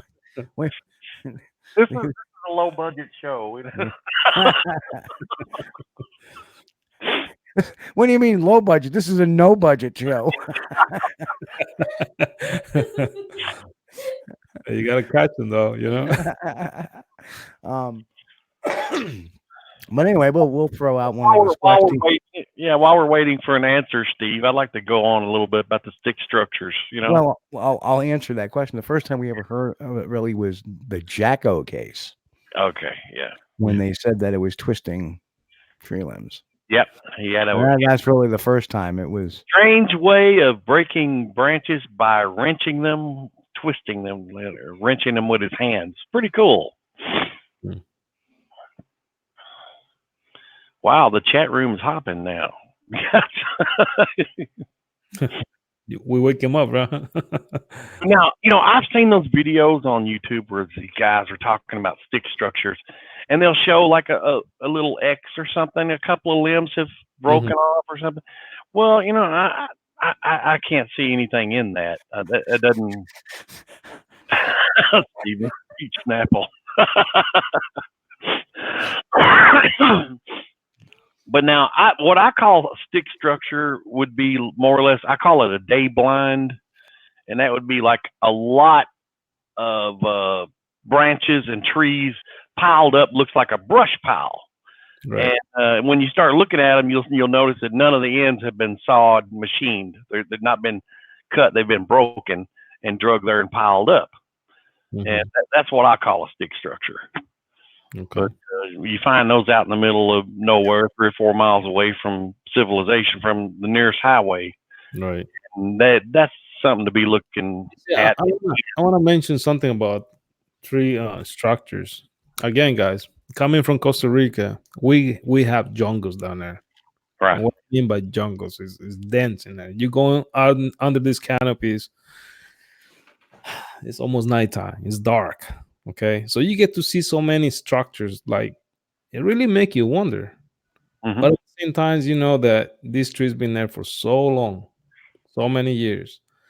And think about this: the storms coming in, they hit those mountains really pretty hard, and then you see the old trees falling, hitting the small trees. Obviously, some of those trees kind of twist when they fall. So I don't know. I kind of get to see those over here too, and I'm like, it's right. It's just natural, though. To me, it seems like people are using stick structures as and this is where they go wrong. Is look at these stick structures. Look at all this stuff. Look at that. That looks like an X. That's got to be Sasquatch. Where's the prints? Where's the hair? There you go. Where's the sighting history? Did anybody see it making that? People are so quick, and this is what I mean about the slide into accepting everything. They force themselves too much. That's what right. they want to see evidence so badly now that they're looking at these. Well, I've heard stick structures are, yeah, I've seen a couple of structures in my day that were very bizarre. They never made it to public consumption, but they weren't X's. I mean, these were pretty intricate. Right. I've seen hundreds, maybe thousands already. Yeah. And to be honest, guys, I'm only see one so far that I was Right. like, yeah, this is something else. Right. Only one So- from all of those thousands that I've seen so far. So again, who did it? I don't know. My advice to anybody out there is, if you want to see a Sasquatch tree break, check the sightings. Go to a sighting report that's fresh. I have been to sighting reports that are days old, and they say it's over here in the brush. And I go into the brush and I see a whole line of tree breaks on both sides of the path. That is a Sasquatch break. Yeah. But is that evidence? No. Well, what it is, it's corroboration to what my witness is telling me. So we have to put that in context. It's like, okay, we go to investigate a shooting. Okay. We may not know who did it, but there's got to be some corroboration. Okay, there was a shooting. Is there anybody injured? No, I don't see anybody injured. Is there any blood? I don't see any blood. There's a shots fired call. Shooting. Oh, look, there's some shell casings. Is it evidence of who did it? Not yet, because we don't even, we don't have any idea right now. Right. But it is corroboration that a shooting had occurred. And that's what people need to do in these circumstances is instead of looking for the evidence first, look for the crime first, and then move from there to find the evidence. Well, actually, the first thing to do is first obtain whether or not a crime has occurred. And by a crime, I mean a Sasquatch sighting has occurred. That you do by interviewing your witness, talking to the witness. Is it baloney? Is it crap? Is it misidentification? Is it something like that? Then you move on to find the evidence for that. What the people are doing for stick structures is finding the evidence first without having a crime reported first, per se. That kind of makes sense? Yeah, it does.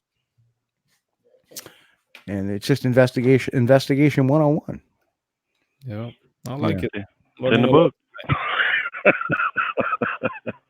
It's in the book. Yeah, it sure is. You know what's funny, Steve and Chris?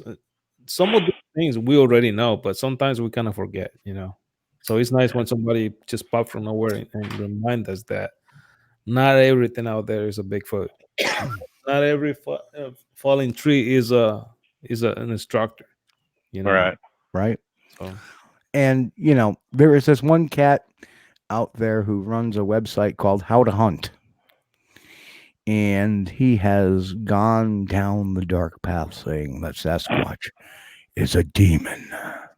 Oh. And that people like Meldrum, probably myself, we're all paid to say it's a primate. And he said nobody will ever want to talk to me on this or engage in conversation. Well, I tried to engage in conversation. He ignored the conversation. That just goes to tell you right there that where that stands is. He keep on saying that he get thousands and thousands of emails. He cannot get back to everybody, right? He didn't say anything. Yeah. Completely ignored it. Well, so that what I saw didn't look like a demon to me. Right. But again, we have somebody jumping into this. But my point there is that, the funny thing is he tries to take it as a hunting thing. Like, well, you can't sneak up on these things and you can't. Okay, whatever. Okay, I understand that. But why? Everybody asks me for why. Why? And that's because we're dealing with a primate. We're not dealing with a typical bear, deer. I had gotten actually an email from somebody last week that said, well, you know what? And it was a horrible idea, but we cover ourselves with deer urine when we go in the woods that way. Well, number one, a primate doesn't have that great length of smell. They may have a very more articulate smell factor, right? What's that? The second thing, a primate is naturally curious. So guess what? If it smells something that doesn't belong there, it's going to go investigate. They're unlike anything. They're not your deer. You don't need to be stealthy to have an experience. In fact, if you're stealthy, they're going to be more fearful and they're likely to walk the other way, while the animals you're trying to avoid, like the bear, the coyotes, are going to find you or you're going to stumble upon. So that's why I'm a very big believer when you go into those woods, just act normal.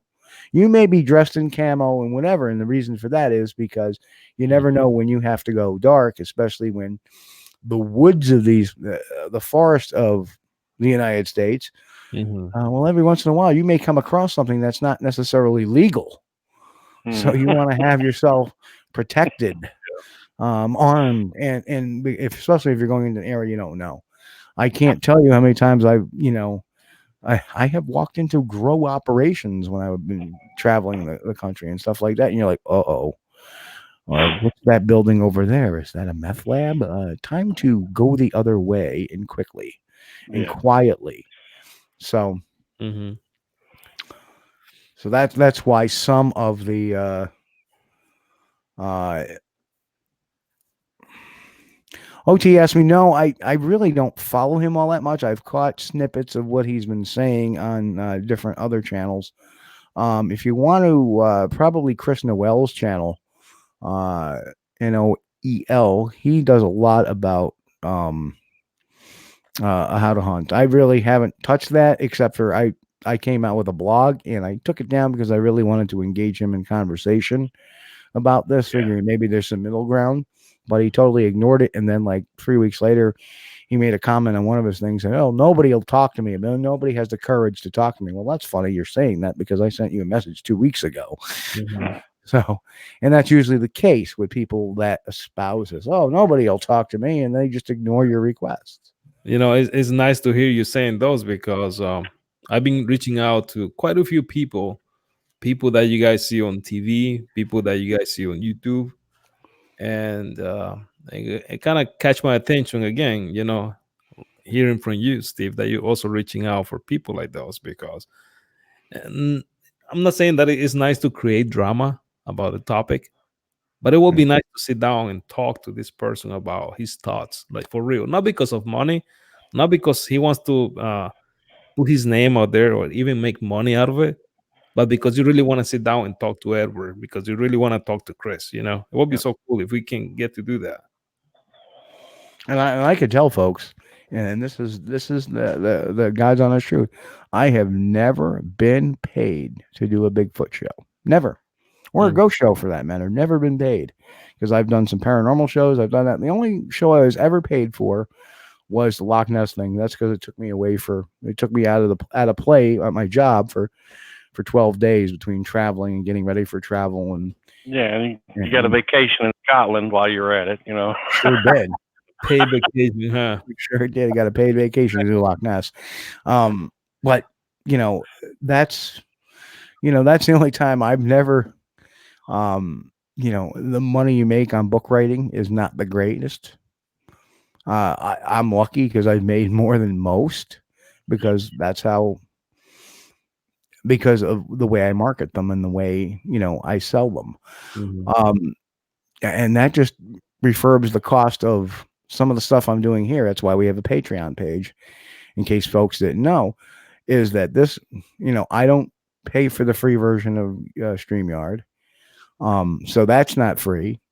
The time, effort, the equipment, this isn't free. Nothing. Nothing is free. And you mentioned that earlier. Nothing is free. The equipment I go out in the field with, that's not free. The gas I spend is not free. So when people start throwing, like Mr. Ishdahl, start throwing the comment around that we're getting paid to say it's a primate, it pisses me off because I haven't gotten my check yet. I'm waiting for mine too. Make sure you share those checks with me, though. Right. And, it's like, you can say whatever you want. You can say it's a demon. I don't care. You can say it's an alien visiting us from the planet Zububwa. I don't care. But don't sit there and start throwing mud at people because they believe something other than you do. Even when I do the Stop the Lunacy, I've had fun. I don't necessarily bash them. I show them, where I think they're wrong. Why, this, but I don't sit there and bash them. I don't sit there and make fun of them. I don't sit there and sometimes, well, I'll say this, at least not publicly, because it's not a respectful thing to do. But sometimes you got to take a look and go, really? You been through that stuff? Like Huh? people attacking you and telling you stuff about your show or what you do? You also been through that? Oh, all the time. Yeah, absolutely. Yeah. Absolutely. And we're going to talk about that in a second while we got our last Yeah. 15 minutes or so. But yeah, that's how we're evolving into that. But yeah, so yeah, do I get attacked for my stances? Absolutely. And that's what I think. Edward is new to the game, and he, actually had some personal friends that said, "Hey, you know what?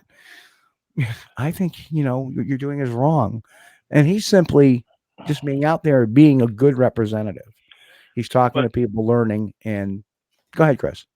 I just want to add something. We really do Zorth bash just a little bit. but hold on a second. I think that's everybody else does that too, though. I mean, but that's a little bit different because that is turning into something that's a cult. Yeah. Okay, just like anything that is wrong.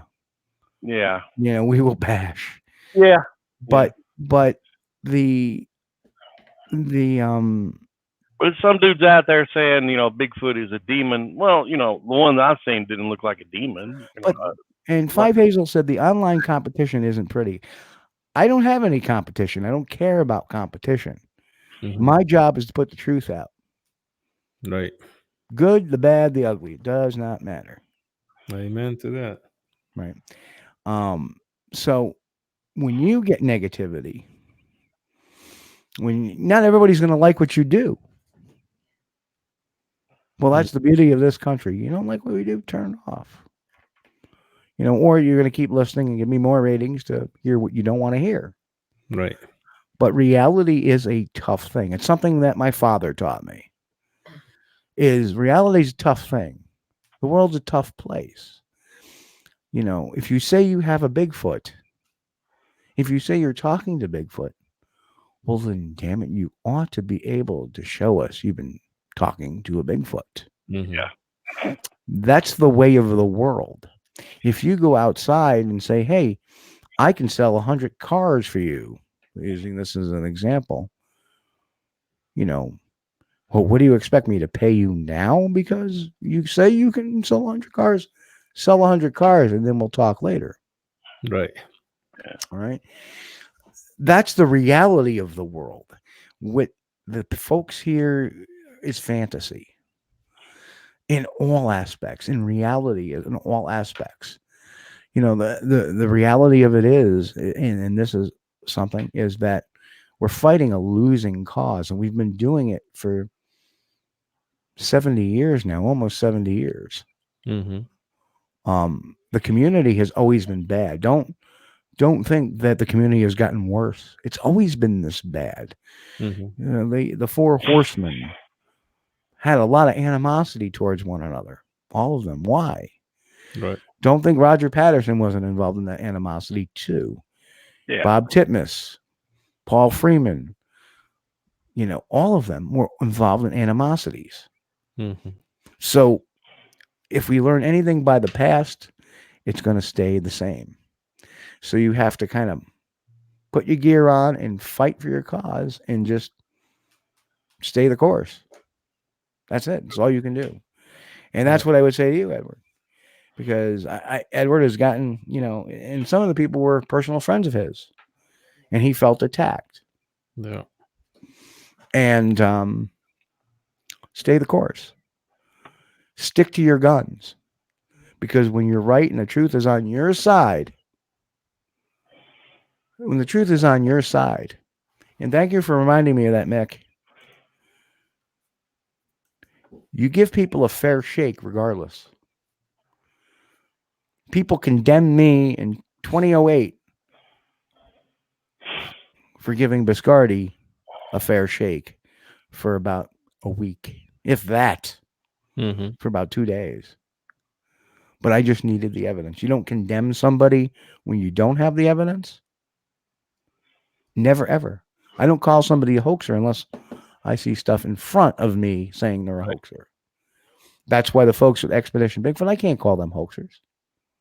Because I don't know, where they arms twisted, whatever. We don't know the backstory. We never probably will. So carry on, move on from that mess. Enjoy the ride. Right? Enjoy the ride. But for folks out there that come into this, stick to your guns and to the truth. Because if you stick to the truth, you'll never go wrong. when you stick to the truth and not fantasy and cave into the easy way out, which is what hoaxers and all these other folks are doing is easy way out. Oh, look at these pictures. That's the easy way. Right. You think you're something special? You've got nothing except ambiguous pictures. What's that proving? Nothing. We have spending too much time looking at that. And we do that for the portion of the show because we're on a social network. We're on several social networks. And we try to put that out there so people can see the difference between, because education is important. And we see the difference of real stuff and fake stuff. Now we're moving in, very shortly, we're moving into the expedition months, the months where we get out in the field. And guess what we'll be bringing back here is a lot of film. Now, is it going to show a Bigfoot? I hope so. Do I think it will? Probably not, but you never know. So you look at those things and you look at the little pieces of evidence I've had, and I've gotten some great vocalizations. I've gotten some very interesting pictures. I've gotten thermal images. I've gotten my team has gotten a thermal image, several of them on the same night. We've gotten eye shine pictures. Now we may actually have something at the best I would call it a blob squatch, but something was there and definitely was not there on the third shot. Right. And I have the pictures now. They just got emailed to me just prior to the show. So I'll be looking at them, kind of tracking the time, and I'll put them, I may or may not put them out there, but I'm going to be very flat. Hey, listen, this is a blob squatch. This is not evidence, but it just corresponds to what we have seen there and what we had seen at that particular time. That's not evidence. It's corroboration that we saw something. Well, I'm going to find that eye shine video and I'm going to send that to you. Yep. That was a clip. And, I will say this. Okay, you made a good point. We don't know that they created that, but there wasn't any more talk about it. It was a clip to the commercial break, and there wasn't any more talk about it. So I don't know. Maybe it was real, but it seemed like to me, if it was, they would have done a whole lot more discussion on it. But hey, I could be mistaken. That could have been a real piece of evidence they captured, but I don't think it was. Searching through open S3 buckets where some are unsecured, I actually found one documented by S3 talking about Sasquatch habitat. It was about oil drilling. I have no idea. I don't even know where the nearest oil rig is near me. Well, that was brought up by OT over on YouTube. Some of the questions are so long today, I'm not putting them up because they're blanking everybody out. But yeah, there is never an easy answer in criticism, especially when you love what you do, Edward. When you love what you do, I put my heart and soul into this, as you do to your show. Yes, sir. I do. You take it personal when somebody criticizes you. You take it personal when you look and you see the thumbs down. Can't help it, man. Yeah, you're like, why the hell did somebody not like that show? Well, because it's different strokes, and that's the nature of the beast. Not everybody is going to like what you do, but at least what I do and what you do is, and what Chris Bennett does, is from the heart. Right. And the one thing I never do is steer anybody wrong. I don't know how some shows out there get as many stories as they claim to have. And Chris and I have talked about that. And Mike Ann out there in the chat room and I have talked about that. How we listen to certain podcasts and things sound just too perfect, and that leads me to some concerns. Is it legitimate? Because they're always anonymous sources. This show has had a long history of bringing people out. We've had Doug Pridgeon on. We've had John Weitzel on. Although we did keep him, because of what he did, we did keep him anonymous until he passed away. And then we released his name. Yeah. We've had Dan Gordon, a police officer, on. We've had Brian Goslin on, a police officer. We've had, these people are names to the page. Suzanne Ferenchak, another one. What was the one? We had an old Oklahoma game warden on years ago. Remember him, Chris? Oh yeah. There was his name. Yeah. We try not to work in inanimate. I still can't say that one. We don't work anonymously. I had a Porky Pig moment there. We can't do that. We can't do that. And like I always told people, hey, listen, you know what? If I bring on somebody that's an anonymous person, I understand what that does to what the audience should suspect or expect of the person. But based on what I've been in the past, Yeah. Based on what I have on and Ken, we've had Justin Smedja on the show, or Smiha on the show years ago with a triple podcast. Yeah. Doesn't mean everybody we're going to believe. Doesn't matter everybody we're going to agree with. But my show would not be a lot of fun, to me anyway. And maybe this is, we've talked about ratings and stuff, Ed. Maybe that's why we don't have the ratings that some of these shows that put weekly crap on. Right. That are all these anonymous stories. Maybe that's what people want, but I'm not about what people want. I'm about the truth. Yeah. So people come here for the truth, and eventually that'll pick up steam. There's two things there, Steve, that I see. Remember, the commercial part, which is the one popping up right now. A lot of these big people, they're not really about the truth, though. Exactly. I mean, let's be real. A lot of those people don't even get out of the office. They don't leave their computers. They don't go in the woods. They don't do their own research. Yep. They just go for his or her story, if there's such a thing. If there's such a thing. That's the way I see it. And again, it's about ratings. It's about subscribers. It's all about numbers, money. Yep. And people like you, people like me, like Chris, people who are here putting, time, even money, putting everything we have, to get the truth out. And it's kind of sad that a lot of people don't get to value that. I got blasted out a couple of days ago. I told you the story, right? Yep.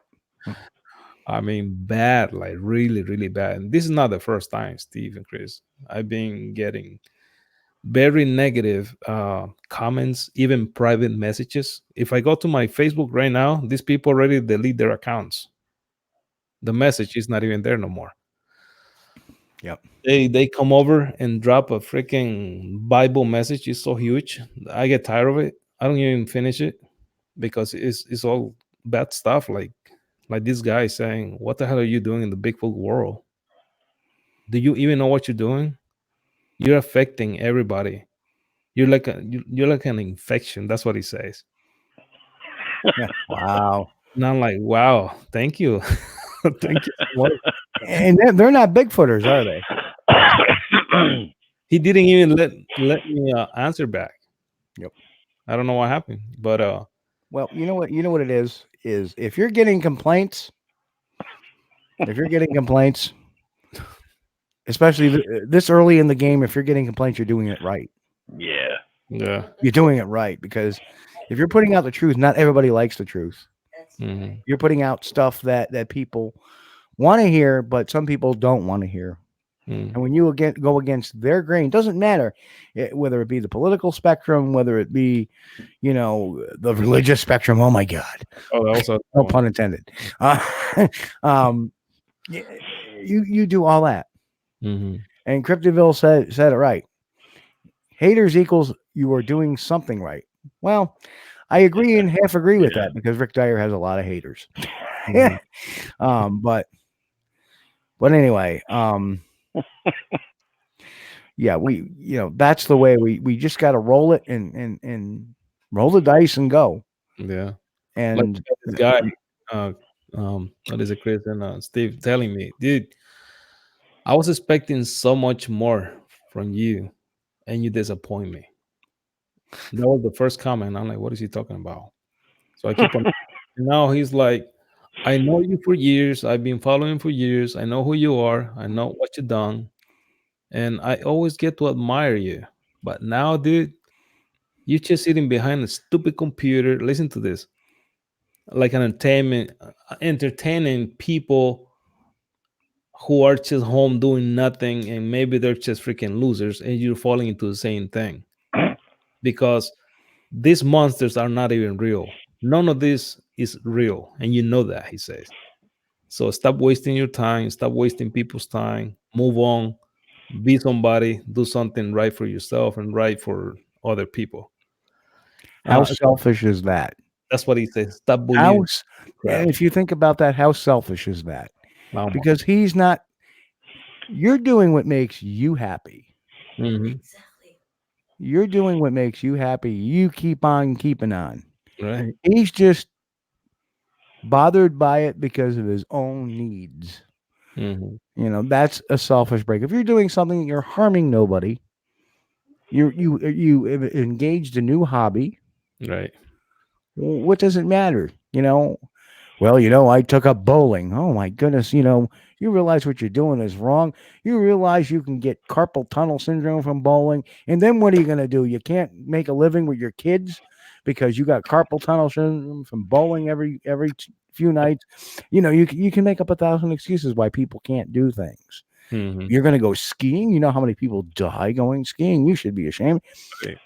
You can't let people like that bring you down because that's what they are. They're bringing you down. Yeah. And just because they don't believe in something, Mm-hmm. I don't know how many times people have said to me, and on the paranormal side, that every ghost, every time you get in there, you're just talking to evil. No, that's not true. That is very not true. But it is what it is. Yeah. People are different. People are going to have different opinions. And unfortunately, sometimes people surprise you. Mm-hmm. And that's when it really hurts, is when people surprise you. Right. So all I can say is just brush yourself off at the end of the day, pick yourself up, keep on keeping on, because you're giving joy to other people. Mm-hmm. I love what I do, guys. I really love what I do. Like I was saying earlier, for 2 reasons.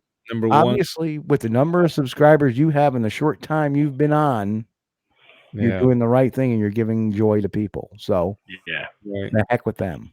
Keep up the work, Edward. Doing a good job, man. Thank you, Chris. I'm just gonna keep on moving on, and do what I do because, back to being a soldier, guys. I want to share something real quick. My wife, she's sitting right next to me here, and she knows that I've been through so much in my life. I got out of the army because I got hurt. It's not because I was a bad soldier. No, I got medically retired early. I'm only did 4 years and a half.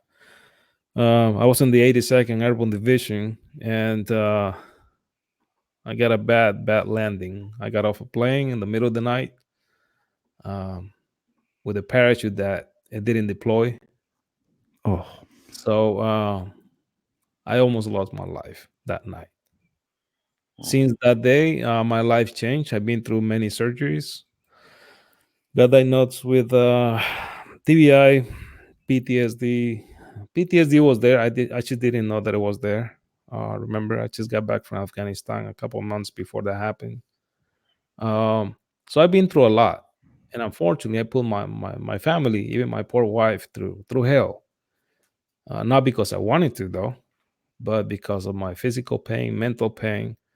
I attempt to take my life a couple of times already. So it's been hard. One of the things that I end up doing, and I'm doing right now, and I'm having a blast, is Bigfooting. Why? I was saying yesterday on this video, guys, every time I enter that door right there, this studio right here, this is my home. I'm leaving my physical pain, my mental pain behind the door, just to sit down and talk with you guys, get to meet people, get to chat with all of you, and build this friendship, this brotherhood. That it means a world to me. Because now I'm not thinking about how much pain I have on my lower back, how much pain I'm having on my legs. I'm not thinking right now about should I go and take my meds. I'm not thinking about none of those things.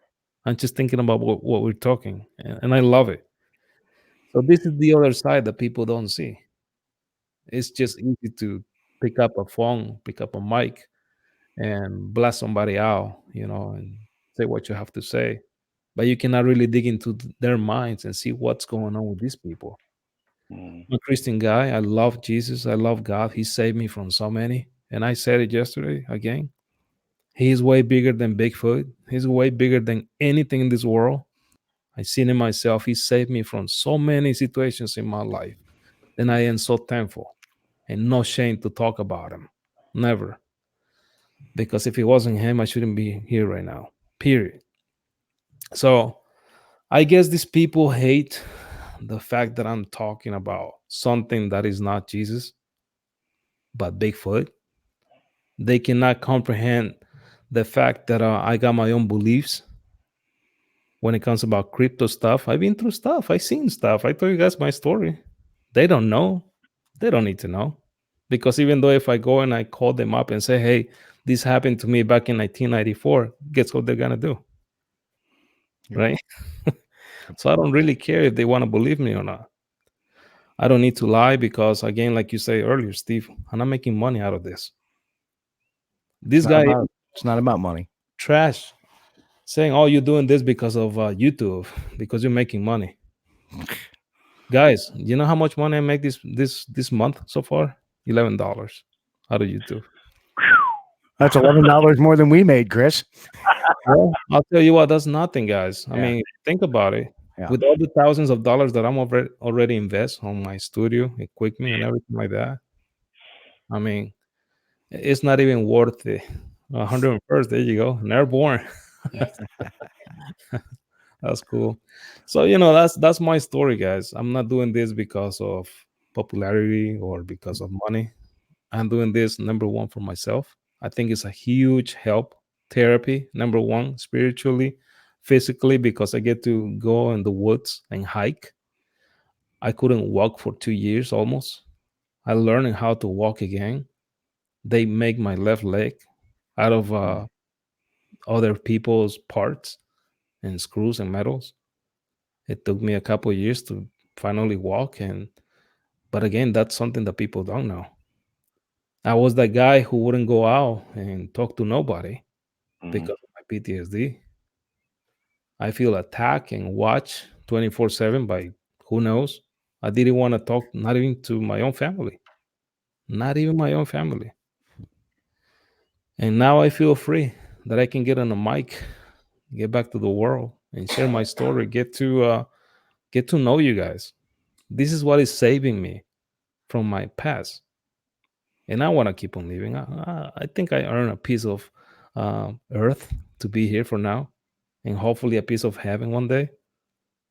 So that's my message.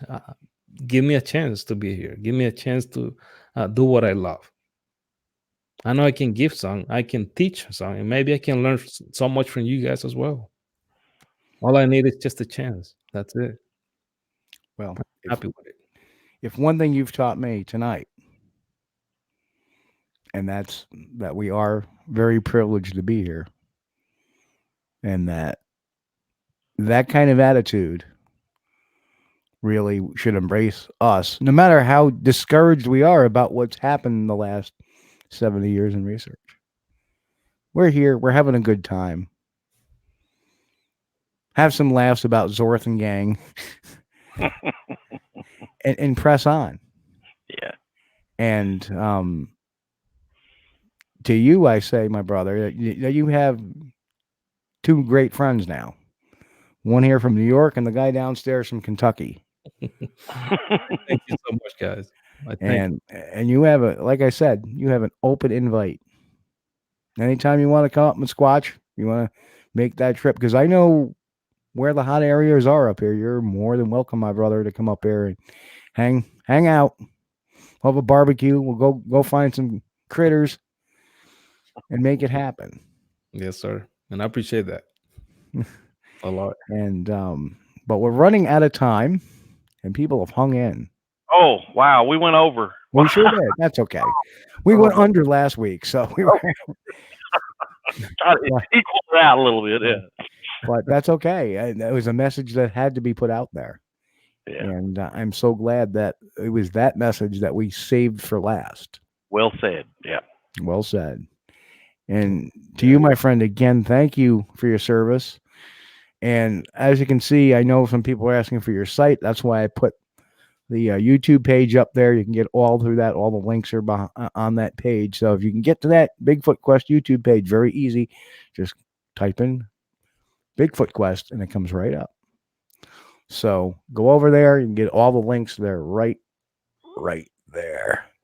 So if we click that read more, there's, oh, we don't want to do that. Oh, oops. Oh, we've gone to plaid.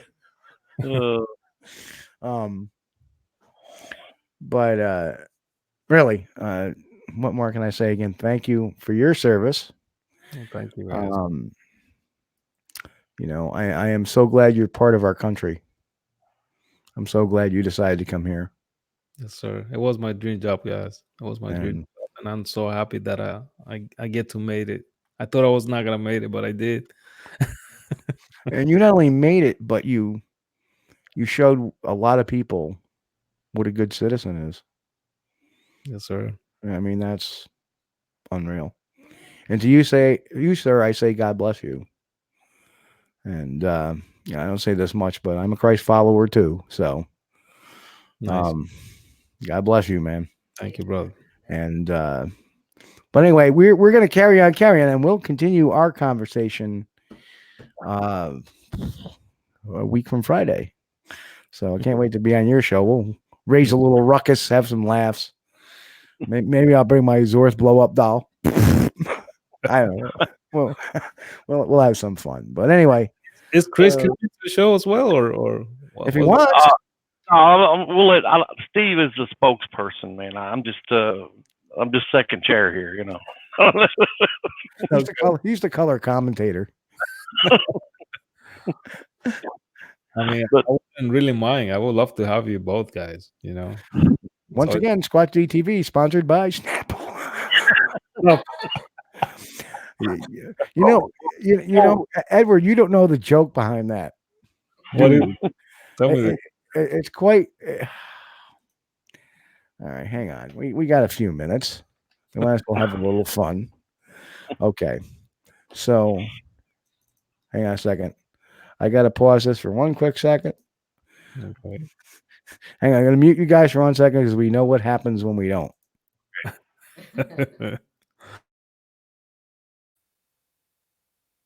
Footers thirsty out there? Well, I suggest to get a delicious, refreshing Snapple.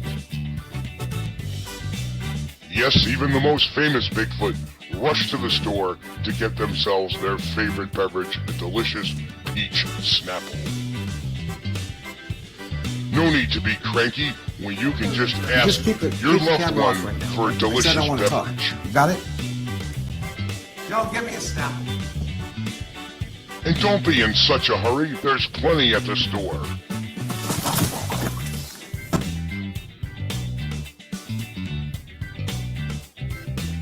Get me a Diet Peach Snapple. Try delicious peach Snapple. Joe, give me a Snapple. Are you Bigfooters thirsty out there?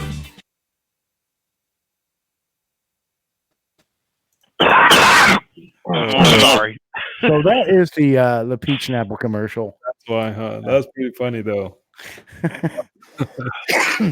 That goes back a few years too, all that video, but it was just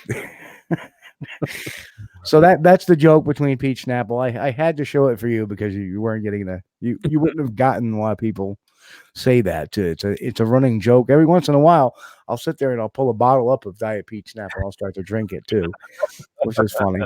I've got Facebook pictures of me with Diet Peach Snapple. It's a thing now. And I've made a couple of memes, the Joan get me a Snapple meme I made. So a lot of fun.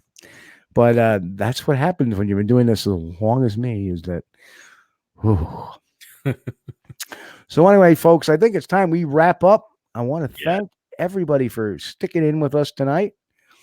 Guys, I've always had a lot of fun with you guys out there in my audience. I love you guys. We all have a lot of fun every Sunday night. We will be back in 2 weeks, unless, of course, you get a notification otherwise. There may be a chance that we can pull off a show next week. I don't know yet, but let's play it safe and say we'll be back in 2 weeks, which will be, I don't even know, March 8th? Something like that. I don't know. I ain't got my calendar with me. I am. Alexa, what's 2 weeks from today? This might answer your question. 2 weeks after today is March 8th, 2020. Well, there you go. That'll work. We're back on March 8th, thanks to Alexa. It's always fun to have a little fun. So, so it's still up there too. It's because I got the Echo Show, so I can actually read it. Yeah.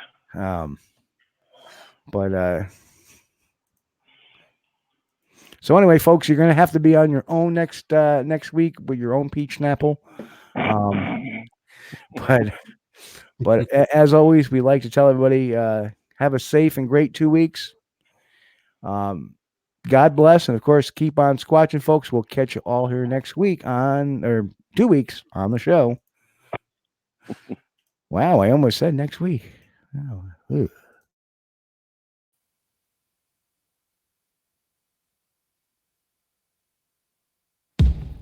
911, what are you reporting? We got someone or something crawling around out here.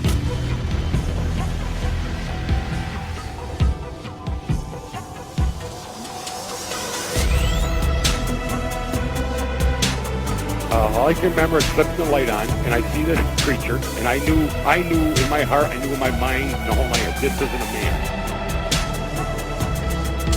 Went to look forward, and there was a big black thing, is all I can call it, that was in midair going across the road in front of me. And then this thing walks across the road, takes a turn towards us, and then leaps over a guardrail. And the whole time, the whole thing was shadowing us, right behind us, right outside of us. You could kind of see the thing moving through the woods. There are thousands of perfect people whose word would be good on any other subject who describe getting a good look at an enormous hair-covered upright animal. And that is a fact.